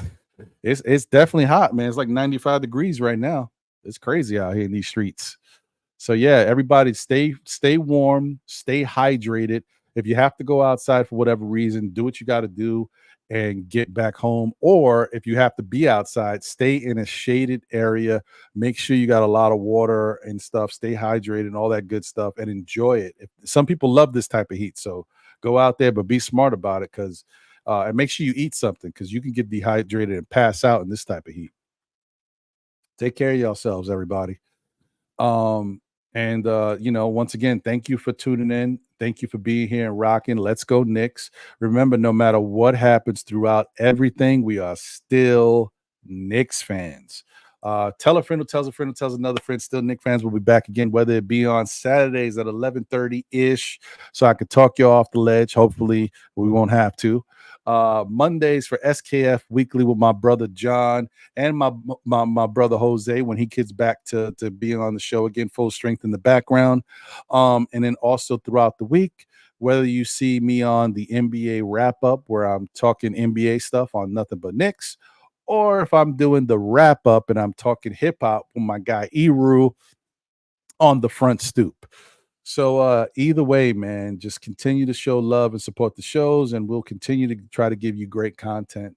I can't be happier, man. Like the Knicks have come a long way, and I just appreciate the type of product that they're giving to us, man. It's fun to be a Knicks fan. All right, all the haters have to shut up here and there because they know it's real.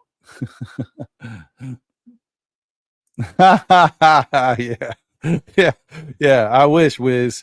I wish. I'm still working on that, but like I said, the stuff that I want to get is quite expensive, and so I'm gonna need time for that stuff. But I'm gonna get it, and then when I get it, y'all see.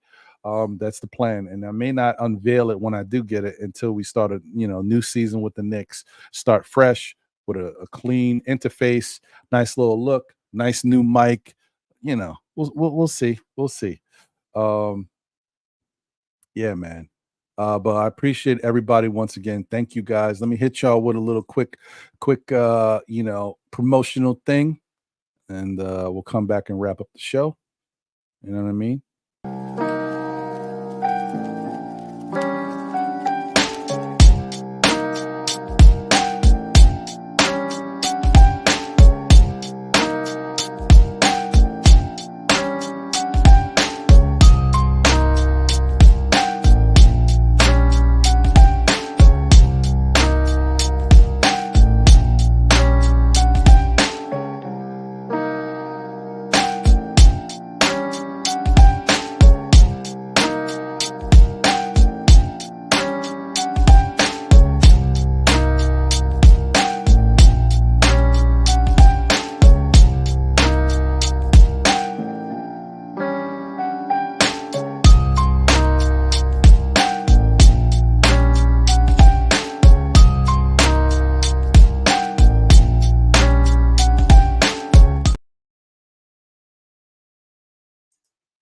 Yeah, please support the show and however you want, whether you would like to do a Cash App. You can find the Cash App on the Still Nick Fans page. It looks a little something like this: Cash App at the $ Still Nick Fans. Or you can buy us a coffee. Please support Still Nick Fans. Buy me a coffee at https www.buymeacoffee. Just you got to type in www.buymeacoffee.com/Still Nick Fans. Or you can get some merch if you just want to support the show. Like merch is out here in these streets. We out here. You see it. Still Nick Fans with Ron and John. That's me over here, wherever I am. Oh, this is reverse. There we go. Boom. Got my guy Jose and my brother John right there. Boom. Supporting the show. This is what we do. That green screen look, it's crazy. Anyway, shout out to AP. Thank you, man. Hit those likes if you haven't already done so. Thank you guys for tuning in and supporting the show. Yeah. That was unintentional, man. That was unintentional. Yeah, that's for the haters, the Stephen Haters Smith and the BSPNs out there. But yeah, thank you guys for being here and rocking. And so yeah, man, like I said, take care of yourselves. Be careful out there, especially if you're in the New York area. I'm sure there's other areas you guys deal with the heat all the time, but in New York, we're not used to it. Like this level of heat is always tough for us. Plus, with the high humidity, it gets rough for us. So please take care of yourselves, man. Don't take it for granted. You'd be surprised how it sneaks up on you, and then you out of commission. So definitely be careful out there. Be kind to others, and be there for your families. And let's just keep supporting these New York Knicks. I'm out of here. I'll catch you on the next one. Enjoy your weekend, guys. Latest.